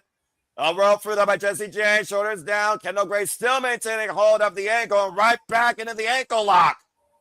Torquing as much as she can on that Achilles. This might And be there it, goes Lola guys. Vice into the submission of her own. Grapevine. We got a double submission in play here. Oh, we're gonna get a double tap out, aren't we? Well, if I was ever trying to see everything here, what do you follow? Jacy Jayne able to finally escape the ankle lock, and now Lola Vice and Kendal Gray stirring it up again. Double A takedown, jackknife float over, cover. 2. Lola bridges up though, and now looking for the front face guillotine. Oh, come on, lock it in an MMA move too. And this goes back and forth just like Tuesday night. Look at Lola Vice keeping her vice grip on the hole, but eats a knee to the face by Jacy Jayne. Fuck. The Rage coming out of the NXT Women's Champion tonight, looking to stand, deliver, and still be the fatal influence in NXT. Swinging a miss off the rolling auger. Oh, back elbow strike! Looking for the spinning Bepis, Lola Vice missile. Arm breaker by Kendal Gray. Step over into the Jujigatami. Attempted cross arm breaker coming into play. Lola Come Vice on, goes Kendal. down reversal. I mean, If anybody knows how to reverse an arm breaker, it's Lola. Oh! Back fist, but no, there's Lola Vice. The gravity sent it to the outside of the ring, and Jacy Jayne's coming to consciousness.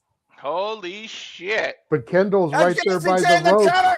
Oh, and Lola Vice, to your point, put Kendal Gray's foot on the ropes and saved the matchup. But that shouldn't even count. At the split-second moment, again, no disqualification. It doesn't matter if you impromptu assist your opponent. At Yeah, the end of the but there's day, no rope Lola break. Vice just saved the NXT Women's Championship. Uh-oh. Oh, wait a minute. Now Fatal Influence trying to get in play. Swing and a miss. Wait a minute. Sinclair! Double cross body wipes out Laney Reed and Fallon Henley. Let's go, Ren. Claire, even in the odds here right now, and neutralizing Jacy Jayne's assistants and associates. Oh, rolling sets up from the end of the floor It without may be Lola. Saturday, but we turned it into Wednesday. And now we've Jacy got Jayne. nobody in the ringside area. It's just one-on-one-on-one. And Jacy Jacy's Jayne right insurance now, policy is gone. Yeah, Jacy Jayne right now is panicking. You can see it all over her face. Meanwhile, Kendal Gray moonsault to the outside. Okay. Anybody else going black aside from me? Yes. Yes. Again, it's you two. This is what we think. And right now, there's no one left. And Kendal Gray from the top, the same way she won the Iron Survivor too. And Lola catching her though. Oh man, Lola, great fight, shorter down, rope through. Oh man, Lola Vice though, trying to hold on to it. Body vibe. Come on, Lola. Looking for the sleeper hold. Jacy Jayne though coming to consciousness, and Kendal Gray holding Lola Vice up in her body. Oh man, rope first into the top rope. Rolling on, Kirk connects to Kendal Gray, drives to the outside, spinning back to Lola Vice, and the counter. Lola Vice is the new NXT Women's Champion. Hell yeah! She finally did it! Holy shit!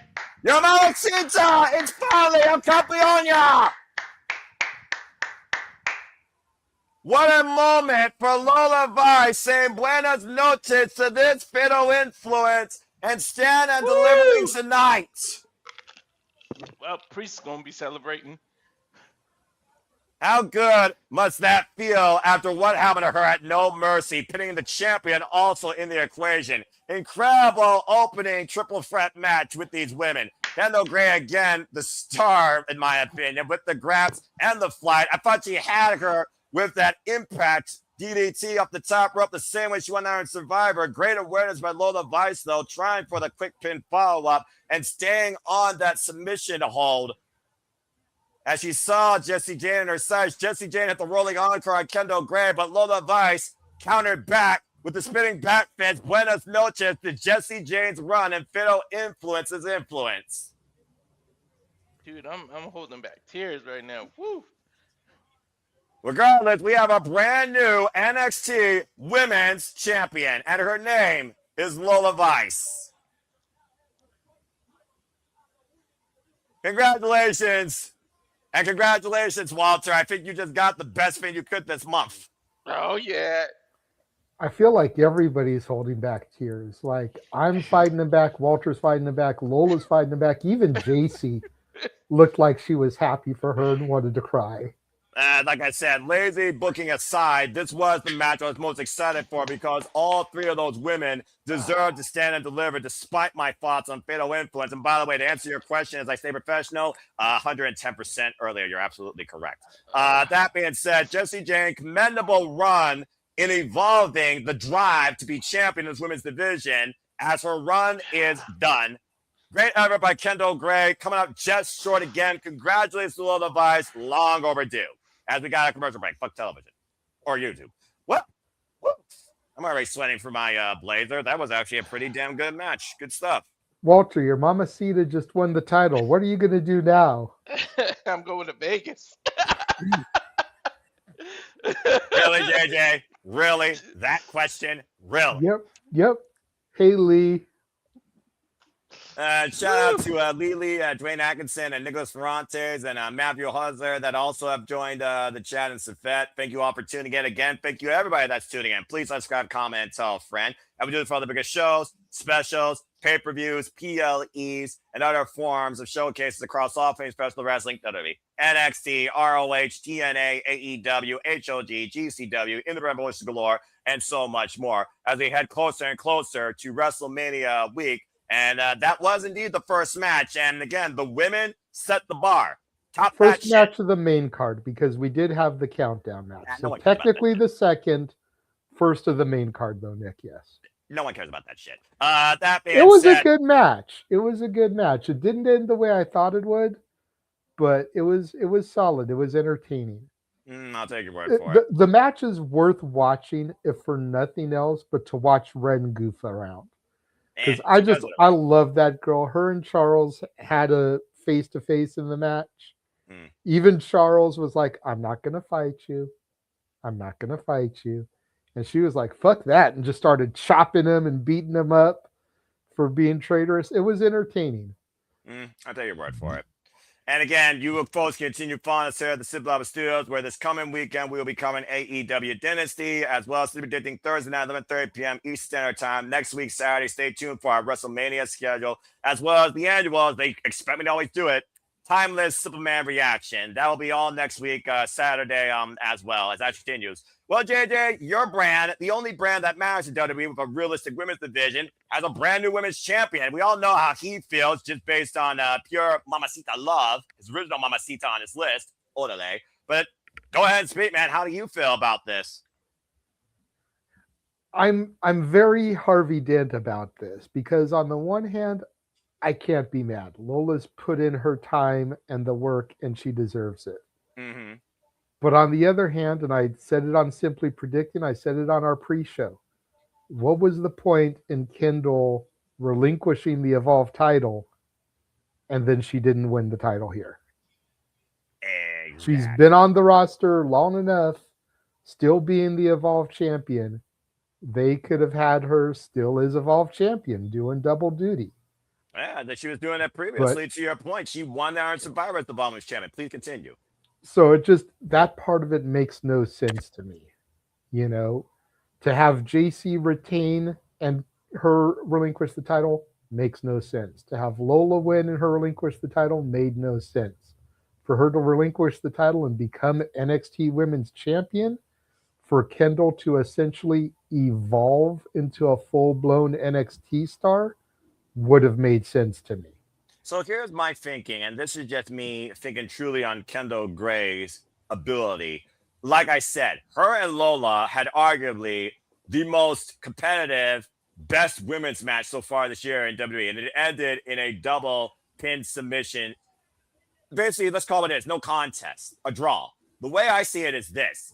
Kendal Gray has not been Lola Vice one-on-one. Lola Vice has not been a Kendal Gray one-on-one. And both women are proving a point why they deserve to be called NXT Women's Champion. As far as I'm concerned, Jayne, her fit of influence has ran the last year and has only elevated the NXT Women's Championship in the division. There, you're welcome. So let's just let Kendal Gray and Lola Vice figure things out amongst themselves and let Kendal Gray become the one contender a different way and finally see these two go one-on-one and see how much Kendal Gray truly evolves to winning the NXT Women's Championship. Because I mark my words, Kendal Gray, she's going to the NXT Women's Championship sooner rather than later this year.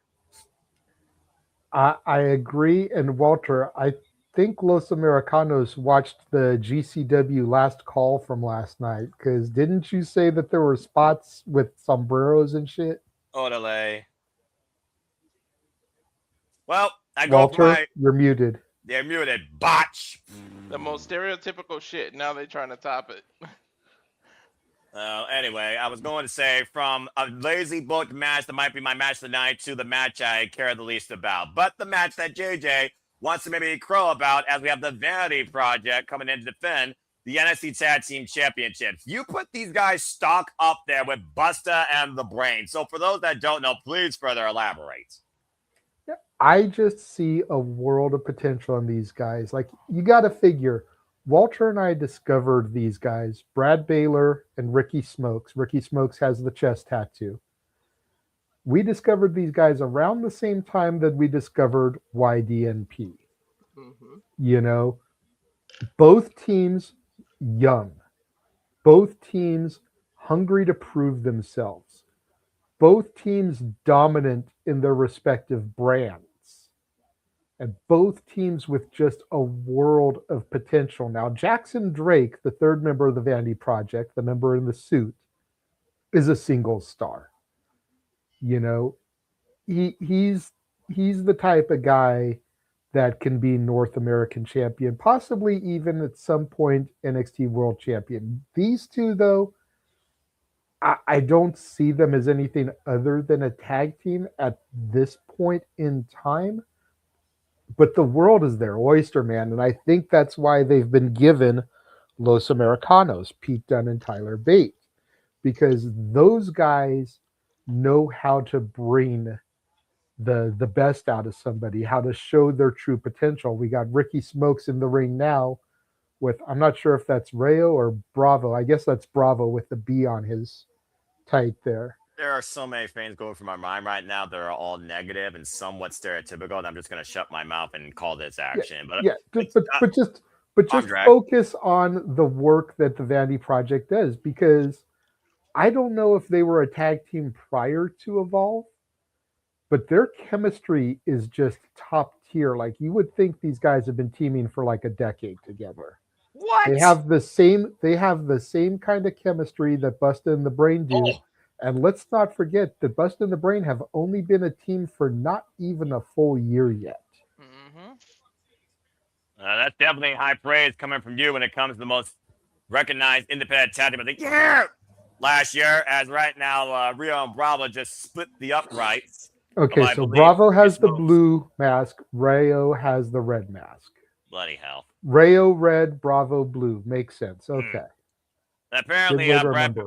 Brad Baylor and Ricky Smokes, to your point, this is not the first time we've seen them as a tag team. They've had tag for quite a while through 2024 through Wrestling Open, where they were known as the Swipe Right.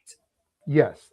That's their original team name. And then when they got with Jackson Drake and Zeta Steel, who is now All Elite Ring of Honor, they formed the stable known as the Vanity Project. But Swipe Right is still their tag team name. And fair enough. Formerly the A1 Tag Team Champions and the new Tag Team Champions for NEW. So this would mark their fourth Tag Team Championship accolade for this team that's been together since basically November 2024. Oh, man, just got a big right hand. So they haven't even been a team a full 2 years yet, and they joined the ID program with not even really having been a team for more than 6 months. Correct. So again, my Bust in the Brain comparison is doubly stands now, because they've only been a team for 5 months longer than Jordan Oliver and Alex Price. And apparently they've done nothing but been a tag team together in their respective careers. Looking at both men's accolades, Brad Baylor, of course, very young in his career, started wrestling back in 2021. They're basically the captain of the football team, and they're two good buddies that run around with jocks, confident, run around the high school, and got the most punchable faces that everybody hates. That most guys hate on, but all the women love them. Like that's who they are. Noah, when once you were a wee lad, did you ever watch Saved by the Bell? No. Because it's literally Zach Morris and AC Slater. Yeah, exactly. So they're high school students. Got it. Off the top rope, big moonsault by Reyo, and here I thought they were a reject boy band. Cover 2, count only. Yet Team their promo on the pre-show definitely gave that vibe. We made that joke. Yeah. So are they in sync or Backstreet Boys? Well, there's only 3 of them, so more like the Jonas Brothers, but still. That's even worse. Up the ropes, Reyo out of the corner. The Jonas Brothers are at least talented, write their own songs, and play their own music. The cover 2, count only on Reyo. Hanson, I guess. Maybe Hanson. Oh God. Their hair is too short for Hanson, though. Mm-hmm. But Ricky Smokes has just been dominating this match so far. Brad Baylor barely been involved, and Jackson Drake just being the court jester on the outside. He looks like a court jester. Ricky Smokes, there's a fair comparison. They're the new 3 count. Shannon Moore, Evan Courageous, and Sugar Shane Helms. Ricky Smokes has been wrestling a little longer, by the way, folks, since 2019, in case y'all are wondering. Nick right says now, Ricky the Smokes Timu frat house. Well, I haven't seen Red Solo Cups yet, nor them drunk, so the jury is out. Right now, trying to trap the arm, and Reyo, what is Reyo thinking here out of the corner? Sunset flip, power bomb, and up and over goes Ricky. Might be smoked at 2 counts. Looking forward to you joining the shenanigans as well, Jeff. Good Lord. Up and over on his freaking head out of that sunset flip around the corner as El Grande Americano hypes up his amigos from the outside. Irish Whip trying to rally his boys here. Jumping splash, tag made. Blind tag from Baylor. Well, again, that awareness by each other.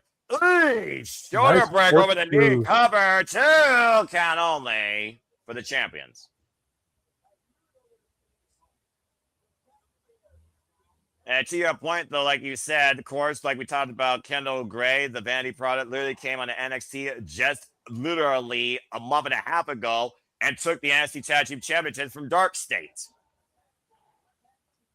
And I know how much you just love Dark State as champs, Noah, so this has got to at least be a subtle improvement. Yeah, anything's more of improvement than Dark State. That's fair. I'll give you that. Fatal suplex there. Backdrop driver by Reyo, who's looking to make the tag now to Bravo. Last year, all members of the Vanity Project were in the Clusterfuck Battle Royal presented by GCW, including Zeta Steel, who met the big boots of Human Tornado. And, of course, they all got WID, and the rest is history. Tag made, as, of course, Evolve became the new farm for WWE talent in their genesis. Nice dropkick, powerbomb, cover, 2 count only up that combination offense. I love that double team move. They do that a lot. I love that one. Double impact right there with the whiplash effect to the head, both on the way down and on impact here. And they've isolated Reyo for most of this match, leaving Bravo out of play. Rayo's back is red as hell. His shoulder right there. Ooh. Reyo right now trying to fight out of the corner here, as you see right now, fighting off the world. Ricky Smokes holding on the apron, taken down, and Brad wins to the second turnbuckle. Tag made. And here comes Bravo with a high crossbody. Bravo on that freaking crossbody. And not bad. Pop up. Oh! Face buster. Almost a freelance flapjack there. And taking up and over the bat body drop here. And fuego. About to say, I was waiting for Walter to do some Spanish commentary, so we don't have freaking Relegado de Lucha. I wonder what he thinks of both these teams. Oh! In Tijuana, wherever he's from. Still, the jury is out how the hell he came into WrestleMania last year, but that's a whole different conversation. Right? It's crazy. Yeah, I know. Dude, what the hell? What the world? Bravo! That was 2 grown men that he single-armed suplexed. Ole!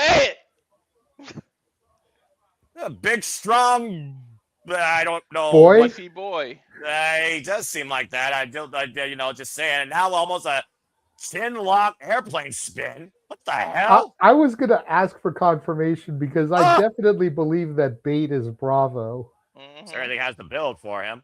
Drop kick. Oh, man. Driven down on his head with that driver at the cover by Reyo. And Baylor with the timely save there. Now throwing Bravo out. Reyo with the clothesline sending Baylor over the top rope. It's all breaking down. And right now, the 2 legal men are in the ring. Oh, man. Sidestep, face first in the second turnbuckle by Ricky Smokes. And here comes the tag now to Brad Baylor as they have isolated Reyo. And right now, the Vanity product might be looking to finish this. Airplane spin, tope suicida, sidewalk slam, takedown, kick out at 2.5 by Reyo. Baylor's starting to get frustrated, but he can't let himself get too frustrated. It'll make a rookie mistake. A seamless combination, though, JJ, to your point, with that tag team finish and neutralizing its tag team. Okay, now what does this prove? Why is Vanity Product going after the mask? Maybe we'll find out for sure who this is. And again, I don't know if that's going to be a disqualification, but nonetheless, right now, the Vanity Product, trying to unmask a luchador. Stepping in Zaguri, though, by Reyo. Out of the second. Oh, man! Caught with a knee in the midsection. And now Brad caught. Oh! Sit-down style cover of the X-Plex. Kick out at 2 by Brad Baylor. Jackson Drake fanning himself on the outside. He knows that was way too close. Yeah, I've seen Pete Dunne use that X-Plex into a freaking armbar. Wait a minute. What did El Grande Americano just give freaking Bravo? That plate for the mask. Wait a minute. The loaded mascara. Hold on, un momento. That's a foreign object. Oh! And misfire. Oh, rising knee strike. And right now, so far, Bravo's getting jacked. And what the hell? Again, a combination offense here with the assisted suplex drop. And Reyo with the senton drop breaks the pinfall. I told you, the Americanos are the only team that it depends on what show they're on. Because in NXT, they're faces. On Raw, they're heels. On AAA, they're faces. Like, damn it. Yeah, coming all borders, apparently, and all company brands, it seems.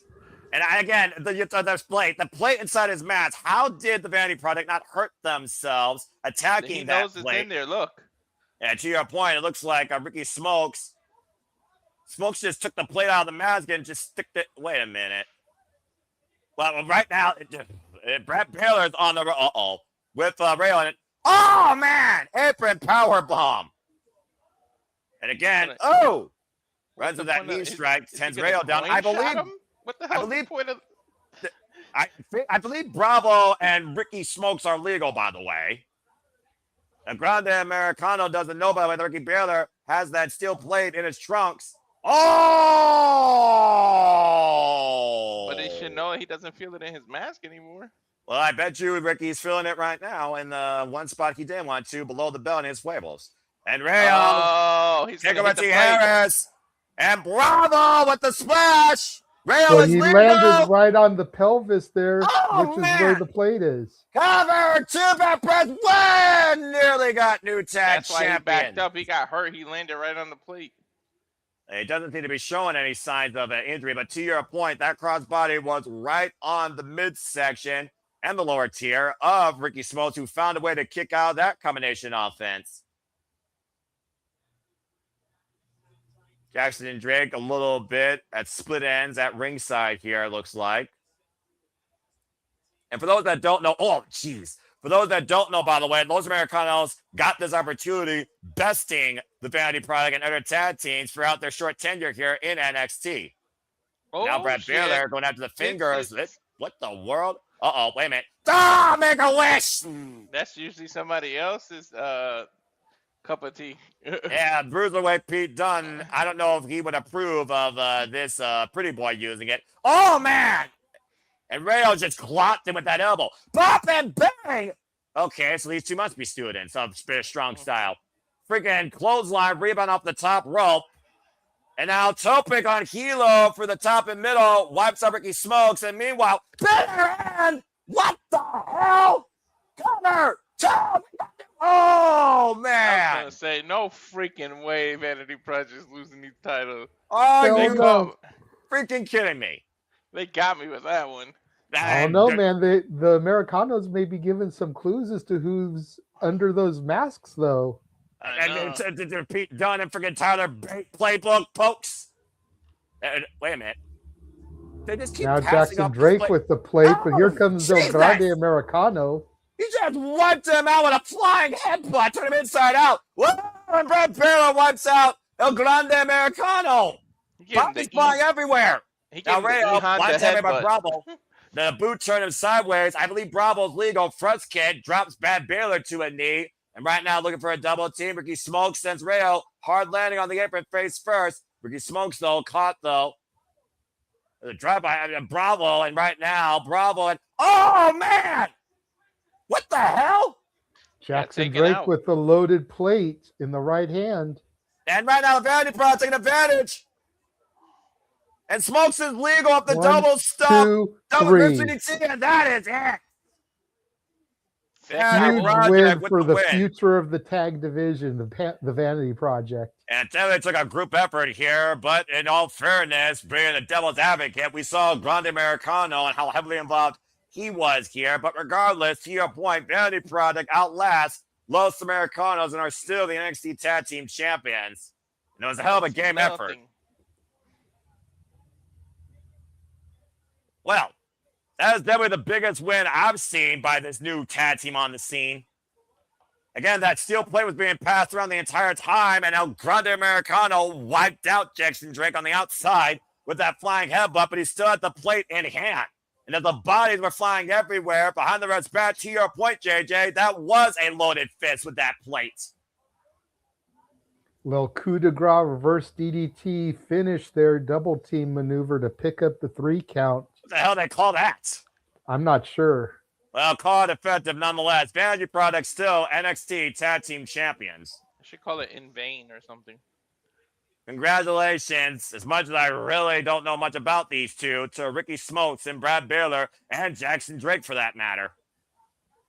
But did this match make you want to learn more about them? Do you see what I'm talking about now? There's potential. But that's what NXT is supposed to be about, potential. And the potential of the implosion that I expected to ensue with the Birthright, as they call themselves, might as well have been unbirthed, against Winston, Sinclair and company, was everything I thought it was going to be according to these replay highlights. As you and Walter called this 10-man clusterfuck. Person. Oh, that's right. There was women involved. Well, one woman. Anyway. 2 women, Arianna, Grace, and Wresn. Well, there's Wren, and then there's... Never mind. I'm not going to do that tonight. Look. Just because you're not a fan of her does not negate the fact that she's a woman, okay? She's not a trans. She's not anything like that. She is still a member of the female species. She's a Jezebel. Even they are members of the female species, I suppose, but I'll give you that. As when Sinclair stood tall during the countdown alongside Hank and Tank and the other 2. Shiloh Hill and E.K. Prosper. These 2. This is the weirdest couple. I don't know what friendship, whatever. These 2. Look, Tatum has been looking for somebody to understand her for a while. Understand her. And I think Shiloh is like the perfect person to be a friend, possibly more. Who knows what'll transpire, but like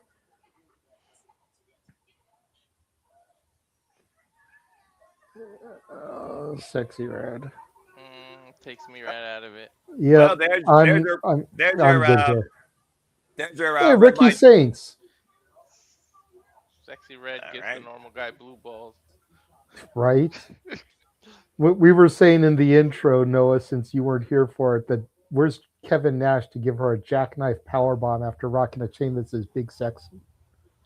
Well, it's not about her, thankfully, but coming up next is the most personal rivalry in NXT's women's roster recent memory and history. What started last year might end on the same stage it began, as Ruca and Zaria are about to stand and deliver one-on-one after this commercial break. Fuck YouTube. While we take a quick commercial break, let's go ahead and run one of our trailers. Show you everything that we'll be covering WrestleMania week, and then we'll come back. I almost was going to say a bad word, but yeah, that's a good segue. Do it. And now for a taste of things to come.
Yes, folks, indeed. We are bringing you more professional wrestling coverage than ever during the week of professional wrestling, virtually from Las Vegas, Nevada, WrestleMania week. Stay tuned with further details and all the watch-alongs and all the coverages here at the SIP Reliable Studios. We truly want to continue to encompass, embrace, celebrate, engage, pontificate, analyze, criticize, react, watch along, and bring you knowledge, coverage, and energy and excitement to all the wrestling and combat sports and all from sports too, especially Walter being in his proverbial MMA heaven, as he will be going through Bloodsport live.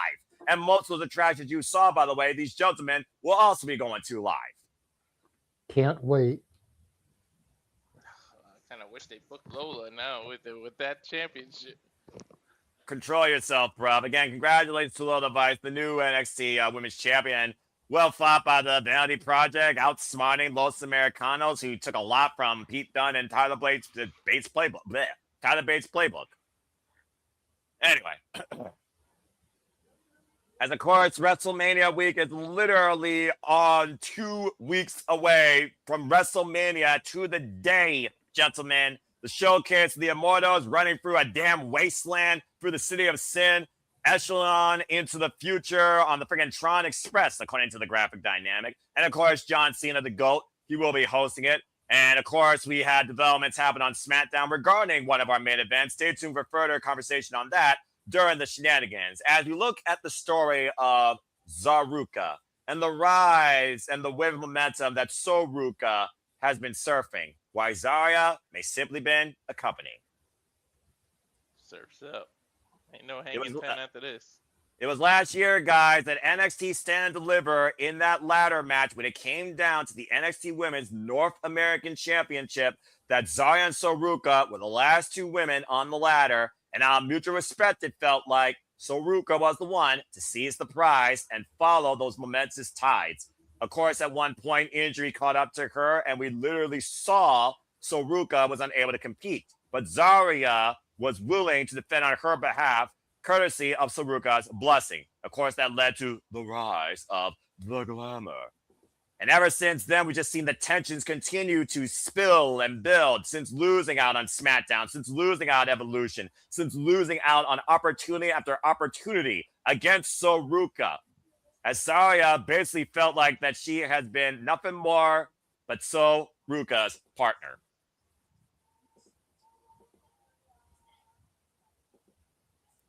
You know, it really is one of those things where I hate to say it, but it is a tale as old as tag team wrestling itself. It's the Mario Jannetty and the Shawn Michaels. And at the end of the day, you know which one's in which role. Yep. It's only at the top. At one point, we saw Zaria throw the damn talent on Ruca's match. Mm-hmm. Now you got to question if that really was because she was trying to save her. Or because he was trying to embarrass her. And the ultimate embarrassment came when Ruca was pinned by Jayne in a record 7 seconds after Zaria speared her and snatched her soul. And this, what many thought was a proverbial friendship, mutual partnership.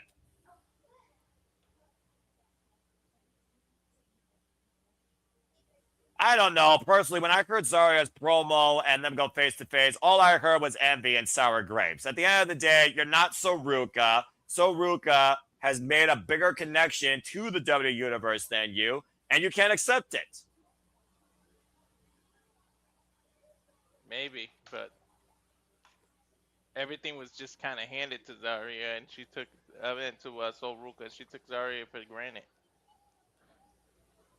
Well, Ruca, I mean, every chance she got, she vouched for Zaria to be alongside her so they could ride the momentum together or have opportunities together. How many times did they challenge for the TNA and WWE Women's Tag Team Championships? How many times did Ruca vouch for Zaria? Ruca was the one that vouched for Zaria to challenge Lee for the TNA Knockouts World Championship. You're telling me that Zaria has not had opportunities alongside her? That's fair. Yep, she just couldn't take advantage of them.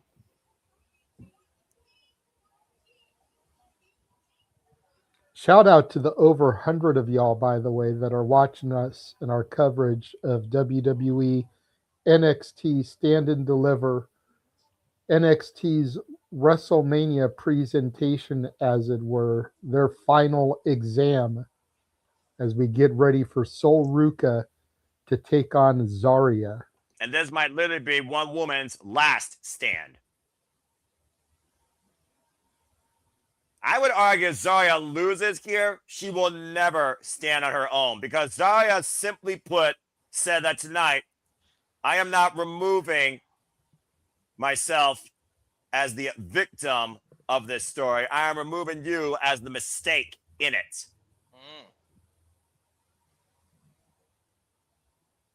You only have so many opportunities to fix your mistakes of your past. So says you. And in my opinion, this is Zaria's last chance to fix that mistake 1 year later that started last year at this event. I don't know if she has more to prove to Soul or more to prove to herself. Yes. Well, that being in mind, JJ, when you consider that this woman, the former Delta, was encouraged by mommy Rhea Ripley to become a WWE superstar, and she's done anything but unleash brutality, it's hard to argue with what Walter said right there, that you basically just accepted the point of. Again, if Zaria doesn't stand and deliver here, she might as well never evolve in NXT. And it looks like we're not going to waste any time here. So Ruca immediately looks to come in on the attack, spring inside there with a clothesline. Ooh, this So is a different fire to Soul. Well, considering Ruca's been betrayed by arguably the closest friend she had in NXT, who has been again with her the last calendar year, I don't blame her. And she even comes for the NXT Women's Championship, not once but twice. Well, I know Jeff wouldn't enjoy this version of Soul Ruca. She's wearing OG Mighty Ducks colors.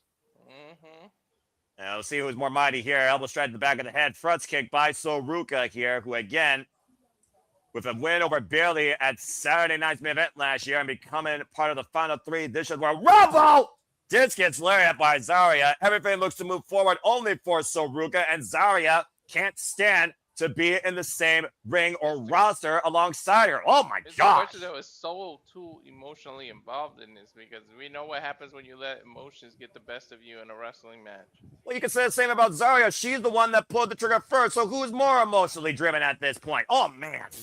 At this point, I would say Soul, and Zaria has to be careful for that Kinesio tape. She's coming out with a huge target on her arm. And she just tattooed Ruca's face with her boots. Right.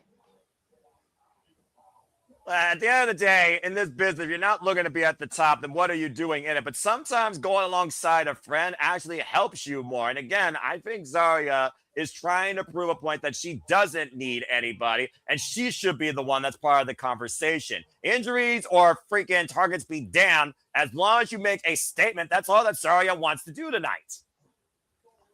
I told Walter in the pre-show, Zaria is the only sexy red I need. Zaria jumping in with the elbow strike here. Oof. This woman who was formerly involved against Jordan Grace when she was going after the TNA Knockouts World Championship. A standout down under in Australia, got on WWE's radar during the Australian tryouts when WWE was last in Perth.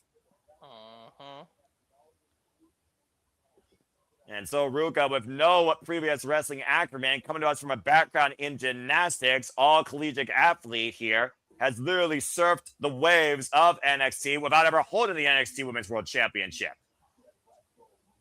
Sorry, it's just mean and aggressive. Every move has some crazy intent. Well, you would think Zaria has all the tools to be a force to be reckoned with here in NXT, and to be anything but. Now just hoisting up Ruca, literally hanging her in this chokehold for the referee's 5 count. Again, this is a traditional match, by the way, folks. It's not gimmick. It's not no disqualification, but it might as well become that sort of atmosphere. Oh, and caught with a thrust kick out of the corner.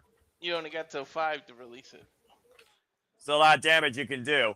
And Ruca right now, the corner, caught by Zaria, though. And the power with the faraway slam. And right now, shoots the half cover, hook of the far leg. It's a 2 count. I mean, again, I don't think you can put soul and selfish in the same sentence at all this year. She's been one of the most humble individuals I've seen this last calendar year in the business and in WWE. Because everything she did was literally for the betterment of Ruca. That's not the way Zaria tells it. That's not her story. She ain't sticking to it. Clearly, and again, we've seen the tensions develop ever since they lost at Evolution for the WWE Women's Tag Team Championships, and when Ruca was declared, of course, the market contender for the NXT Women's North American Championship.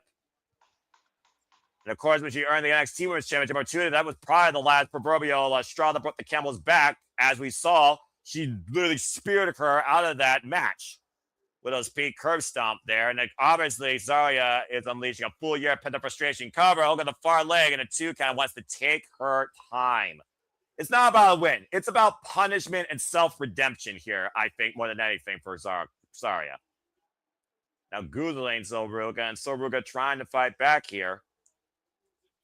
Oof. Big uppercut. I mean, at the end of the day, when the opportunity is presented to you, not given to you, and I think that's also the misdemeanor here. Oh, man. Ruca lands on her feet. Ruca was called to be in the Royal Rumble. She wasn't like, congratulations, you're in the Royal Rumble. Hey, you want to be in it? Why wouldn't you take the opportunity? Why wouldn't you support your friend in that opportunity, even if it's in Saudi Arabia? Short-range spear by Zaria here, and obviously, to JJ's point, both women not coming in at 100%. The wear and tear, and probably the emotional wear and tear, is definitely getting to both. Drop kick takes Zaria up and over. And again, we were arguing that this stage would be where Ruca would be coming in as NXT Women's Champion or becoming it. Yep. And right now, Zaria and Ruca set with a German suplex up and over. Again, you see the rage right now in Zaria, just probably plotting her next move here, thinking about everything she's doing. Is one step closer to removing the biggest mistake in her WWE career. Self-proclaimed. Back elbow strike, and Ruca turns sideways. Now Zaria again ascending the ropes in the corner. The back elbow strike we saw us earlier from Zaria, and Ruca, great awareness. These elbows to the side of the temple. Big kick to the side of the head. Zaria better stay out them corners before she get her soul snatched. About to say, and we've seen so far no one's been able to kick out of the Soul Snatcher. Whoa! Big hurricane run out of the corner by Ruca.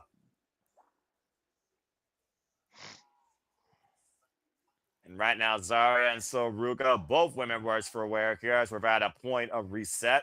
And neither woman able to capitalize off that high-risk maneuver. She's holding her abdomen hard. Well, you figure out, again, the damage done to the core so far in this match. And there you see almost a rage, to JJ's point, they have not seen out Ruca, I don't think, ever in her career, as both women meet eye to eye in the middle of the ring. There was no now fun. They come face to she face. ran right out, skipped her whole entrance and everything. We never seen this side of her. Well, at the end of the day, someone's claiming to be the victim, the other one's claiming to be a mistake. Or the other one to be a mistake. This ain't business. This is personal. Oh, jeez. This gives me shades of Trick Metal game where we saw him ascend and he only wanted Trick to be alongside him. But the difference there was Carmelo Hayes only wanted Trick to be as accomplished. Here, Ruca saw Zaria as an equal. Get to the midsection, elbow to point the back of the head, swing and a miss. And Ruca now getting the better of this exchange. Irish whip reversal, Zaria off the ropes. Back elbow strike, takes Zaria down. Ruca now trying to build forward off this fury of offense. It's a nice way to avoid that. Irish whip reversal. Oh, man! Ooh, what the heck? Using the momentum for an assisted deadlift German. Now Ruca up to the second rope out of the corner with a missile drop kick. Good job, cameraman. Just driving all of her body weight through the chest of Zaria. Still hard for me not to say Ruca because I've literally known this team as that since last year, Stand and Deliver. And the big last year was a freaking ladder match. It wasn't like there was a damn excuse. They knew what they were going into. Front face lock, and oh my gosh. And oh man. Whoa. She could have got seriously hurt right there the way she was hanging. Well, both women were hanging proverbially on each side of the steel ring rope. That was a nasty fall there for, I think, Zaria more than Ruca, who got whiplashed inside the ring. Mm-hmm. Irish whip reversal. Not thought it was going to be a reversal, but again, Ruca right now just further working the lower spine of Zaria, obviously looking to soften her up for that soul snatcher. As again, that has been the one move so far in WWE that no one, to JJ's point, has kicked out of. And that's pressure a makes move indeed. Pressure makes diamonds, of course, and the pressure has not been greater for either of these women here tonight at Stand and Deliver, NXT's proverbial WrestleMania. And to my point, might be looking at the stats. Oh man! Look at the soul snatcher and got snatched with a super kick. And low bridge as Zaria sent to the outside, probably looking for the spear. If anybody knows Ruca, it's gonna be Zaria. Knows how to counter and knows what she's gonna go for. And to your point, the close individual to occur off the bottom rope. And got goozled. On the stage, Noah. What? So we're gonna be able to escape. Swing and a miss off the second. Soul Snatcher! But it's not a falls count anywhere or anything, so it doesn't matter. She's still got to get Zaria into the ring. And to your point, the referee checking on both women as they crash on that elevated steel walkway. Take a look at the replay. To JJ's point, she did herself a disservice because now she's got dead weight she's got to pick up to put back in the ring. Or literally drag her by her neck. And Zaria is a little bit beefier than Soul, so that's more weight. Devil to tell the tape, we know who holds the weight advantage here and the leverage of strength. But the spirit might be the difference here versus the hatred. Holy shit, that's a beautiful camera shot. And Zaria rising from the dead for revenge, it looks like. Something out of a horror movie. And so Ruca, oh man, speared inside the ring. That was great camera work. The short-range spear, I'm not sure how much Zaria got of it, though, and how effective it was. Now hoisting up Soul on the shoulders again. To your point, though, JD, that bad shoulder. Now Soul out of the corner. Soul Snatcher! Shoots the half cover. Under the legs. No! Holy shit! Zaria just kicked out of the Soul Snatcher. That's the first time someone's kicked out of Saruka's finisher. Take a little replay. She got all of it, too. It might have cost her rolling her twice away from the ropes. Yeah, you're right. Good point, Walter. That split-second ring awareness or setup might have cost Soul this match. And right now, Soul might be looking for something new here. Springing off the top rope. Oh, man, 450 into a spear. And we've seen Zaria break people in half with that move. Looking for nothing but destruction. Maybe the kiss of death on the shoulders. F5! Cover, 2, and Zoe! Wow. Well, what is it going to take now, guys? Both women have pulled out their best move and survived each other. We've been going for each woman's head right now. What do I got to do?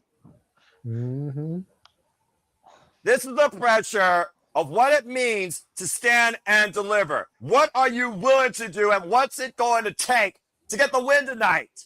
Will you feel like you're trying to remove a year-long mistake? The emotions and this being personal just fuels them to be able to kick out of stuff they normally wouldn't. Zaria, is she having mercy? Sorry I said you made me do this. I can imagine what those words are that Ruca and Zaria are exchanging. And Zaria having none of it. Jesus! Zaria giving Soul some head. Yeah, about to say massive headbutt barrage here. And right now, Zaria, Avalanche F5? I sense disaster and Zaruka's destruction.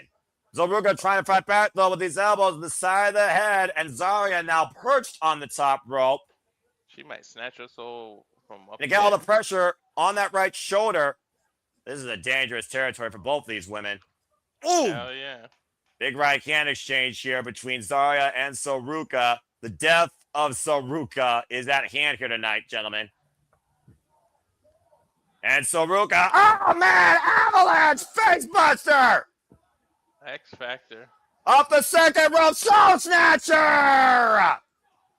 Shoots the half row, the inside of the ring, the cover. Zaria wipes out Ruca, stands and delivers. That's bullshit. Agreed. I'm not really mad because I do like Soul, but Zaria needed that dub. And to your point, what does this mean now? Again, Zaria, she called her shot. She demanded this spotlight and this chance, trying to remove what she thought was a year-long mistake, and Ruca prevails. So who really is the victim, and who really is the mistake, and who really is in the wrong here?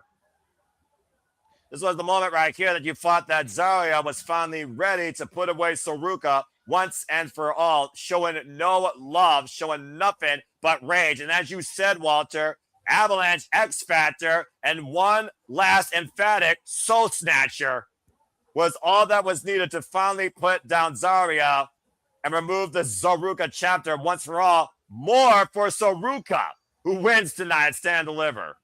Zaria's in the back of the line now. I don't know where she goes from here.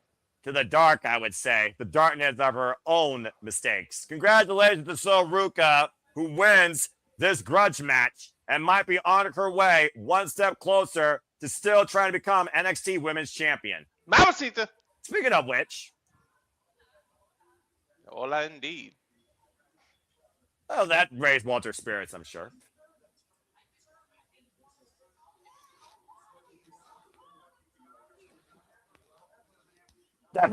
Giving the solo shot.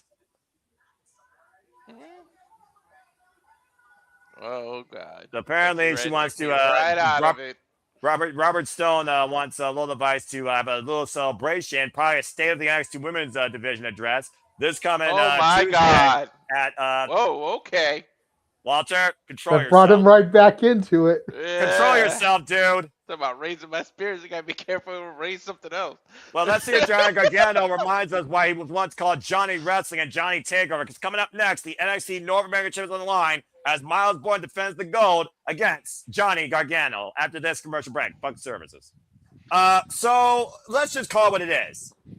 Is Zaria just wasted goods at this point? Is there any recovery for her? JJ, I'll start with you. I think you can recover her, but it's going to take something drastic. But you know, I don't know where we go from here. If I was telling Walter on the pre-show, because whenever there's a rivalry like this, there's usually multiple matches. And this was their first ever one-on-one, to your point. But if Soul is going to go up to the main roster, Raw after Mania, as I'm speculating, because she's the only active NXT person at WWE World. To be fair, she's the most recognized NXT person, so I kind of That's debatable. That's debatable. So you're telling me Sol Ruca is more recognizable than the man, the myth, the legend, the NXT World Champion, Joe Hendry. He doesn't name and he appears. I believe in Joe Hendry. Say his name and he appears. I believe in Joe Hendry. The difference is he's already recognized on the main roster last year before he was officially an NXT superstar. I'm talking about the longest tenured, recognized, evolved, respected NXT name right now is still Sol Ruca. It wasn't a problem that Sol Ruca is not going to lead NXT because you shush first. To my point, freaking Kendal Gray, Sinclair, Lola Vice, they need that foundation of the women's division, and Sol Ruca is still proverbially the strongest who has yet to hold the NXT Women's Championship. Now speak. That's all fair. But the last I checked, Joe Hendry wasn't going to be at WWE World. That's a waste. He was there last year. Maybe they decided to change it. But as of the last time I checked, he's not announced for this year. Now we still have 2 weeks. About to say they've done last still minute before. change. But Sol Ruca is announced, and her packages have sold out. I'm not surprised. And of course, we're talking about that all coming to us from Las Vegas as WrestleMania doubles down in the City of Sin, Las Vegas, from Allegiant Stadium for a wasteland and into the future via Tron Express. And again, folks, we will be covering both days here at the Super Reliable Studios. And here at the Simple brand, it is definitely the biggest echelon of the Simple Man's agenda. Stay tuned for further details on that as, again, Lord help me, as you will get all of this exclusively on the Simple Man's brand in conjunction with Simple Reliable Studios during WrestleMania week, Spark Josie Asterix based on the service. So stay tuned again as we bring you all the wrestling coverage and everything possible all across WrestleMania week here at the Super Reliable Studios. Yep. Well, again, though, I'm just going to say this. To your point, this is only going to enrage Zaria more. I don't think Sol Ruca's going anywhere until she either wins the championship or she's forced to leave NXT. And based on the bad blood we saw just tonight with those two, that might be their end game. Possibly. Either way, congratulations to Sol Ruca and Zaria. Sorry, girl, your soul got snatched. But, again, she's the first to ever kick out. It took 3 of them. Well, as of course, we continue forward here on NXT Stand Delivered. You, of course, can tune in to NXT if you choose on the CW every week, Tuesday night, 8 p.m. Eastern Standard Time. Capacity crowd on hand here on the gateway to America, St. Louis. Such a rich history of wrestling in this city across so many promotions, going all the way back to the days of the NWA, to AEW, to moments even in WWE. Hell, we held Javon Evans, the future endorsed by Randy Orton here in this city. And speaking of the future, we look at the past versus the present to define the future, as here comes Johnny Gargano. And tonight, we'll see if he does it the Gargano way or NXT TakeOver way. A record-setting, might I add, former 3-time NXT North American champion. And tonight, I don't see no depression. I just see an obsession to regain his livelihood back.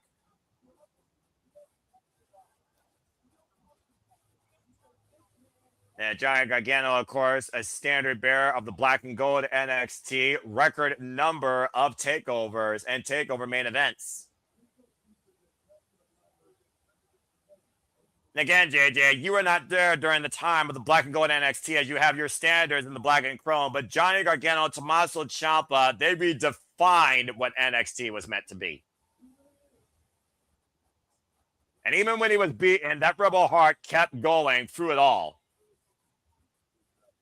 Beating Adam Cole to 3 tall falls at NXT TakeOver New York for his first and only ever NXT championship. As here comes Myles Borne, who beat all Ego Even Page for the NXT North American title.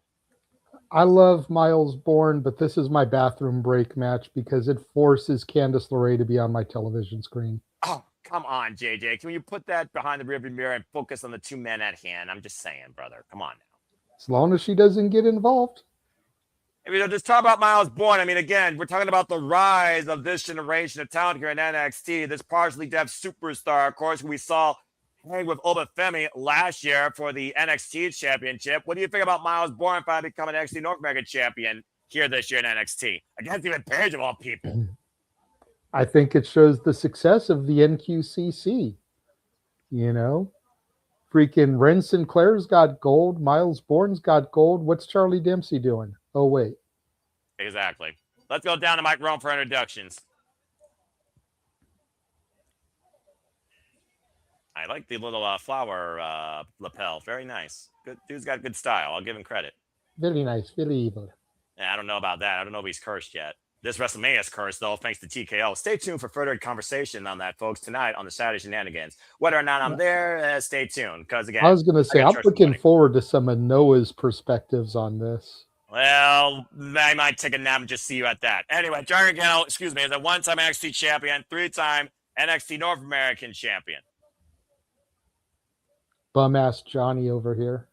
To be fair, that's kind of what he's proverbially becoming. It's sad and sickening. The first time Johnny Gargano won this championship, by the way. Oh, and by the way, this is Myles Borne's 4th NXT PLE match. For all we know, Myles Borne might become Mr. NXT this generation if he keeps this streak up.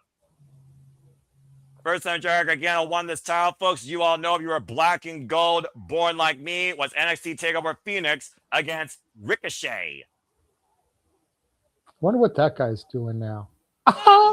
He had a banger against Rich Swann at Ring of Honor, Maple Leaf Pro Wrestling Global Wars Canada. And thanks for everybody that tuned into our coverage of that last night. And currently he's All Elite and is a former AEW national champion and leaning the gates of agony every chance he can as the demand demands respect, booking, and honestly money. And Don Callis' family is funding him. Anyway, let's focus back on NXT here, all right? And of course, Johnny Gargano, the second time he won it, he beat Damian Priest in the Devil's Playground, as we saw. And of course, the last time he had it, I believe he beat Liam Ruff and Damian Priest in a triple threat before losing it to, of course, the colossal Bronson Reed inside a steel cage. But honestly, he's defined that NXT North American Championship through the better part of 2 years, 2019 for 2021. So again, there's that familiarity there. And the chance for that gold and that former glory might bring out the old Johnny Wrestling that has been heavily missed and was squashed by Obafemi. Because the main roster may not recognize Johnny Wrestling, but NXT faithful will certainly will. Up and over, Myles Borne right now able to scout Gargano, side headlock takeover. Smart move by the champion here. Of course, Tyler's going to get his hands supposed to be a pinfall submission inside the ring. And at this point, this might be the most wrestled match tonight because if Myles Borne can out-wrestle Johnny Wrestling, if Johnny Takeover, I should say on the trunks, comes out here tonight, This could be the biggest win in Myles Borne's young career. Well, at least from a one-on-one perspective, because Kendal Gray and Lola Vice had a hell of a wrestling contest within that triple threat. Again, so far this And I guess it's nap time. Where's Wendy Chu when we need her? Oh, no, not again. Not again. Come on, Johnny. Get out of your slump. What the fuck? Oh, wait a minute. They playing possum. There we go. Deep arm drag. And Giant Gargano right now trying to take advantage. Take a bunch of hits. Hurricane takedown, single leg drop kick. Takes Myles Borne to the outside of the ring. And this Rebel Heart might be firing up. And Myles Borne is trying to find out exactly why Giant Gargano was once called Johnny Takeover. Sometimes you just gotta go back to your past to find, once again, that self-confidence in the future. Saw with Finn Balor when he became a freaking 2-time NXT champion, and everyone's going after the Prince till Killer Kross beat him. And Borne and Gargano squaring off here in the middle of the ring, trading big bombs here, up and over! Goes Myles Borne to the outside. Gargano now on the apron. Ooh! Catching him with a thrust kick, and Giant Gargano with a rolling cannonball. And now Johnny has his eyes set on the NXT North American Championship. And sometimes behind every man, there's a better woman that needs to be that encouragement. Candice LeRae is not one of those. Well, can you, for once, put your personal bias aside? I said as long as she didn't get involved. She got right up in there, started hugging him and everything. She got involved. I did not say a word about her until she did something. Bloody freaking hell. Oh, man. Lord Lombard. True or false, Noah? True or false? Look, I'm just going to say this I did not say a word about her till she did something. True or false? True, I'll give you that. Okay, thank you. So I kept my word. But something asterisk hugging your husband for encouragement. Give me a break, man. And right now, she put her hands on a competitor. She got involved. Oh, for the love of Pete. You're as crooked as Don Callis. And Don Callis only freaking connects with men. And right now, Myles Borne, am I wrong or am I right? If you put your hands on a competitor, it doesn't matter if they're on your side.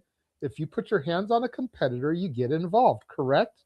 Yes, and managers do that. Okay, and also, she's preferred the manager, Giant Gargano. So again, is she in the wrong for doing that? Yes. Irish whip. No, she's not. Oh man, scoop slam, cover, 2, relationship aside. Kick out at 2 by Giant Gargano. They go to the replay here of this snap power slam. Shade of the Viper, Randy Orton, who we learned last night on SmackDown. It's long enough, right? Yeah, I can do this. Beep, beep, beep, beep. Hello. The person on the phone was not Vince McMahon. It was Pat McAfee. As we go back to our regularly scheduled programming. Yeah, I never thought it was Vince McMahon, but we will be talking about Pat McAfee on Shenanigans. So make sure you tune in for that. And TKO WWE as we know it. I'm just waiting for TKO to be spewed across the banner at this point. That being said, focusing on NXT, WWE NXT. Nice backbreaker there by Borne. This is backbreaker, not NXT. And right now, literally rearranging Giant Gargano's spine over the knee. It's a good way to crack your back. Why go to a chiropractor? Just have Myles Borne do that to you. I feel like a chiropractor would be more gentle versus Myles Borne, who's being much more argumental. And Giant Gargano trying to fight back here. Myles Borne, by the way, is the 27th NXT North American champion in this illustrious history. Is that unique or overall? Overall, because it literally has never been like revamped. It's been a consistent championship going all the way back to the original champion, Adam Cole, baby. But what I mean is, has there been 27 different champions or just 27 champions in total? 27 champions in total. As Giant Gargano again has held it 3 times, and your boy Camilo Hayes is a 2-time champion, as well as Dominic Mysterio. Everyone else was a 1-time winner. Okay. So Giant Gargano looking to show us one more time why he's Johnny Takeover and looking for a record setting in this title's history. 4th run as NXT North American champion. Sit up and over, lands on the apron. That was odd camera perspective. Izaguri rocks Myles Borne towards center, and Giant Gargano might be looking for that big spear. Center of the ring cover, Hulk on the far leg, back Princeton at 2 counts. Gargano's got some new life lately.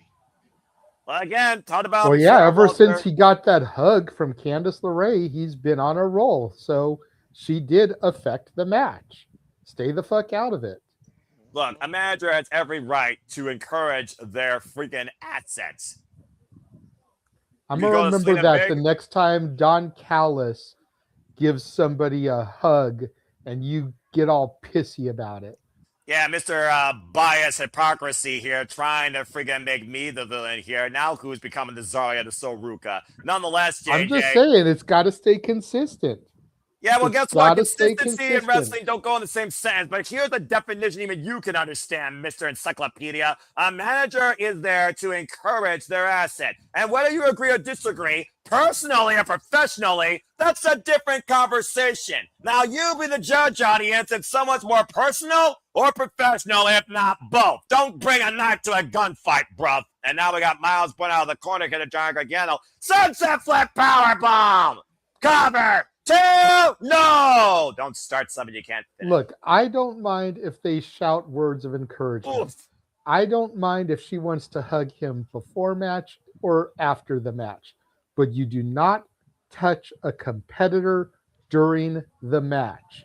Period. Dope, so it's in every manager. You can name one manager that hasn't done it, and then you can make me eat crow. Every manager has done it, whether screwdriver. And I've had issues with every time it happens. It just happens that this time it's a person who I have personal heat with, and you want to make it sound like that's the issue. Is it not the issue, bro? No, it's not. If Ren Sinclair Kendal Gray during the match, I would still be saying the same thing. And I love them. Yeah, 2 count. Again, JJ, when emotions rule your perspective, whether you want to accept it or not, it is what it is. And again, the Lord Gargano, the emotions right now out of him are just got to be one word, ouch, after that avalanche power slam. You know, if Stephanie Vaquer was out here and hugged Myles Borne, I would say the same thing. Just making sure you're being consistent, not personal, because anyone knows by now your connections to Candice LeRae, because some people can't leave the past alone. What are you if you can't move forward? Doomed to repeat, doomed to be stuck in a rut. Hey, all she's got to do is apologize to me. Dude, let it go. All right, seriously. Freaking like Johnny Dangle when freaking Susan broke his heart and he freaking broke a mug and a freaking glass on Southpaw Wrestling on YouTube. You're not going to get a receipt. Deal with it. Step up and Zaguri. Not everything gets a receipt. Drop kick! And Johnny Gargano went for the rolling lariat. Caught the German suplex. And Myles Borne keeping ahead of the challenger. Oh, man, but he hits a kick to the side of the head. What's up, Papa Gino? Good to see you. Good to see you, Papa Gino. We'll see you around here again real soon, I'm sure. Hiroshi over the knee. Is there going to be a post-mortem for Stand and Deliver, Noah, or just for WrestleMania? I only do it for the WWE level PLEs, as far as me and Gino have agreed. So the next predictions post-mortem will be AW Dynasty and WWE WrestleMania, and arguably that might be the longest predictions post-mortem because WrestleMania is going to freaking kill us. And I just figure with Stand and Deliver being their WrestleMania that maybe you would make an exception for it. I'll get back to you on that. Me and Gina will talk behind a closed office, and maybe we'll make an exception. Keyword maybe. This, of course, we still have more championship matches to come. The NXT Women's North American Championship and the NXT Championship. As Myles Borne flies over the top and wipes Gargano out on the entranceway. See, Borne do that time and time again. Of course, Myles Borne had to figure out what he needed to do to beat All Ego Ethan Page, and it took high risks like that to dethrone the former face of Canada all across North America for the NXT North American Championship. Oh, they got the confirmation right there from Gino. It says he's down for NXT Stand and Deliver post-mortem. You know, you and I will figure out a schedule later on. We'll make it official. And right now, Gargano, just rocked Myles Borne with that DDT and might be looking for the slingshot variation. One final heartbeat. That's how he's won championships in the past. Counter. 2 new champ. Oh, kick out of 2.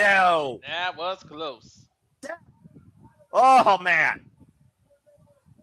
I don't know how Myles' Borne Hart didn't skip a beat after that and defibrillated before the 3 count as Gargano was on the doorstep of restoring its former glory in NXT as there's the North American champion looking to do it himself with the front kick to the side of the head. Myles Borne, though, catching Gargano. Gargano, though, might be looking for the Gargano escape, trying to take him down. And Myles Borne, oh, man. Born again. Born again, born again. Kick out. Ooh, man. Take a look here to your point, Walter. He didn't get all of it. You see the way that he grabbed that left arm, and that might have been the saving grace for Gargano there. Probably. Now, Candice LeRae trying to literally encourage her husband or come up with a game plan here, see if they can do it the Gargano way, as I once saw during pandemic NXT. Now looking for the full Boston Crab, all the pressure on the worked lower spine here of Johnny Wrestling. Telling Johnny the bottom rope is mere fingertips away, and Myles Borne, great awareness, bringing Gargano closer towards center, but also changing his position. Gargano able to escape, trap of the legs, inside cradle, gets a 2 count. This is a great back and forth battle. Proverbial O'Connor roll, cover, 2, and Borne. Oh, that Jezebel. A cheap shot right hand. Schoolboy got the tights. Kicked out at 2. Gargano stayed on the attack, though. Looking for the Gargano escape. Gargano escape locked in. Look at the pressure on the shoulder and the left shoulder. And look at the way his knuckles are braced from the jawbone. Is Gargano going to get the tap? Myles Borne trying to roll through. Gargano maintain position. Oh, shoot. Again, Gargano, great awareness, keeping Myles Borne towards center, maintaining hold and full body control, but Borne refusing to let go of his hold of the NXT North American Championship, crawling for everything he's worth. Desperation at hand, and stand deliver, fingertips away, and forces the world break. So what do you have to say now, Noah? Like I said, physically got involved and assaulted Myles Borne. Yeah, that's physical involvement. That's the definition of physical involvement. When you affect the opponent versus give your freaking husband encouragement, that's a whole different conversation. I have yet to see a screwdriver, but I think our fist is more effective than even a tool by Don Callis. That being said, it wasn't effective enough that Myles Borne was able to survive that cheap shot and the Gargano escape. And right now, Gargano might need to rethink plans here. And we haven't seen Myles Borne in deep waters like this in your NXT, JJ. Uh-oh. Love the fireman's carry. Gargano able to escape. Oh, can't do him in the front. Can't put Chip on the outside of the ring. Can't pin him out there for the title. Gargano taking a big risk and eats a vicious elbow. Myles Borne. Oh! A little assistant Borne again with and a slingshot. One. Borne again for the 3rd time. Isn't it? And still NXT North American champion. All right. And the crowd goes mild. And now he gets the stuff. Actually, see some fans booing Myles Borne victory here. Well, again, there's probably some black and gold favoritism here, but nonetheless, Myles Borne, who is still unproven and untested, that's a hell of a proving ground match, beating a former 3-time NXT North American champion, including an assist by Candice LeRae, surviving a cheap shot and a tights roll-up, quite literally. Great awareness, great resilience by Myles Borne tonight, who is still the NXT North American champion, at least for the time being. He was able to survive outside interference. He was at a disadvantage and still champ. And as this match would continue, we saw Myles Borne was looking to be born again, not once, but 3 times over, as JJ so eloquently put it. That jumping born again was the final beat for Johnny's chances. Not a bad match and a strong effort by someone looking to be a fighting champion. And maybe this is the encouragement. Maybe this is the encouragement that Johnny Gargano needed to figure out why, again, he is Johnny Wrestling. I think there's no but respect. Oh! What the fuck? That's the Athletics! He said he was going to make an impact tonight. He didn't know when or who or where. Right after the fact. I mean, come on. Deion Lennox now has his sights on the North American champion. Well, there's a time and place to prove a point, JJ. And oh, man. They're looking for a hell of a at least fight. it's after the match. He didn't get involved during the match like the purple-haired twat waffle Candice LeRae. He did say last Tuesday to the rest of Dark State, I'm going to be at Stand and Deliver. I'm going to make an impact. Don't know when, don't know how or where, but I'll make an impact, I guess. Speaking of leaving an impact, so Ruca left an impact on her own ribs. He grabs a rib cage and he speaks with Sarah Schreiber. She's probably about to get attacked during this interview. Again, what does Zaria do now? Zaria literally lost. Look what's behind her. And they spent the last year together. You see it, Walter? Yep. A ladder. Uh-huh. Looks like he's going for a championship. Is he Dame coming to steal the spotlight? Well, she did give a warning to Jayne, who is no longer the NXT Women's Champion. If the Great Dame's going to have the same thing, I can't wait for Ruca to snatch her soul. But again, this NXT Women's Division, it's a whole new ball game with someone at the forefront. Speaking of which, time for the last NXT Women's match of the night. Tatum Paxley versus Blake Monroe, who is held to one golf, who deserves to hold the gold. NXT Women's North American Championship up next. And this is going to be anything but glamorous. After this commercial break, on television. We're going to see a dark side of Blake because she's going to have to get there to match Tatum Paxley. Well, let's call it what it is. If the woman from hell doesn't show up tonight, Tatum Paxley is not losing that championship. It's as simple as that. Anyway, now that JJ can stop bringing his personal past and we can move forward into the future. Again, everyone's enjoying what we have here so far. I'm going to call you out on it, bro. At the end of the day, call me out on it all you want. You know, she got involved more than once during the match. At least Dion Lennox, who runs the failed Dark State stable, waited until after the match to get involved. So that shows that at least he has more honor than the purple-haired twat waffle herself, Candice LeRae. Some people will never change, bro. Anyway, that being said, as we get ready for our semi-main event, again... The difference between me and Candice and you and Arianna, you and Ash, or the entire Elegance brand is personal and character/professional. Well, they have never done anything to you on a personal level. No, they haven't. For you to hate them as much as you do. Yeah, but I'm also a person that if anyone screws me personally, I say, fuck you, and I move on with my life, too. It's as simple as that. Whether it's business, whether it's family, whether it's friend. If you fuck me, bye-bye. And that's what I did say until she ended up on my television on a consistent basis. I never gave her another thought until I started seeing her on my TV. Well, then don't watch SmackDown because I'm not sure you're going to see Johnny Wrestling again in NXT. Okay, good, because you don't need to. That being said, as we get ready for our semi-main event where possession is 9/10 of the law, of course, the glamour, Blake Monroe is holding Tatum Paxley's gold, but she is not the champion. But something feels right, according to Blake Monroe, holding on to this title that she made so glamorous, not once, but twice. And Sophia helped probably beat her for it. But anyway. Playing with fire, they're doing that and grabbing the title and stuff. You might be lighting a fire in Tatum Paxley that no one else has. Well, we saw the real Tatum Paxley. Personal rivalry. Yeah, you're right. Well, before we get into this match, let's take this women's match. Let's take a look at a women's show coming up in Vegas that Walter and I will be at. Witness as Ed and San Antonio Productions presents Podermania, live from the Horseshoe Casino in Las Vegas, Wednesday, April 15th at 3 p.m. A part of GCW's 2026 collective. Don't miss Poder champion Brittany Blake, Shotzi Blackheart, Leva Bates, Sue Young, Toga, Izzy Moreno, and many more of your favorite women independent pro wrestlers. Only at Podermania.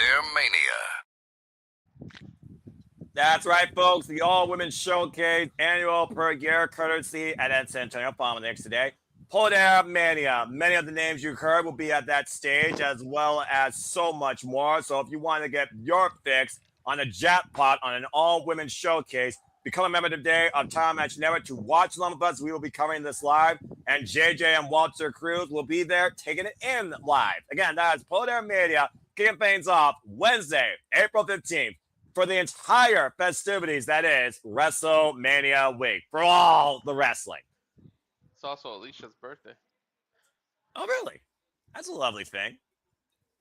As, of course, we get ready here for our semi-main event here from St. Louis, the gateway to America. Stand Deliver is the gateway for anyone here in NXT when it comes to what their future could involve and who could be leading it. We've already seen one title change hands, and somebody tried to remove what they thought was a year-long mistake, still living it. And now we're about to see what happens when Glamour meets Golf. It's time for the NXT Women's North American Championship. Bring in a title that doesn't belong to her. Well, possession's 9/10 of the law, Walter. And if she beats Sam Paxley, it will belong to her again. I will say this when it comes to the Glamour. Blake Monroe, who has definitely made all of her rivalries here in NXT absolutely personal after literally giving a 24-karat treatment to Jada Parker and beating Jordan Grace until the point she lost inside of weaponized steel cage. She is a former NXT Women's North American champion. And of course, we know that Izzy Dame was the previous bearer of that championship to beating Thea Hill. But Tatum Paxley, as you thought about, Walter, figured herself out with her own personal hell through the calling and her. And at the end of the day, she got her vengeance and that championship. After leaving Izzy Dame behind her inside a steel cage, Blake Monroe rose from hell to take Tatum Paxley down with her and the NXT Women's North American Championship. This is literally a play date with the devil. It's just a matter of who's more the devil. There's no rest for the weary. She moved on from one rivalry right into another. When you're the champ, this is how it's gotta be. So you're gonna get challengers stepping up left and stepping up right. I won't lie though, the belt does look good on Blake. It looks better on Thea. I could say something, but I'm not going to because he hasn't pissed me off. But I have a different comment, and I'm just going to leave it at that. As Tatum Paxley is taking us through this cycle-level horror flick of the NXT Women's North American Championship in possession of the Glamour.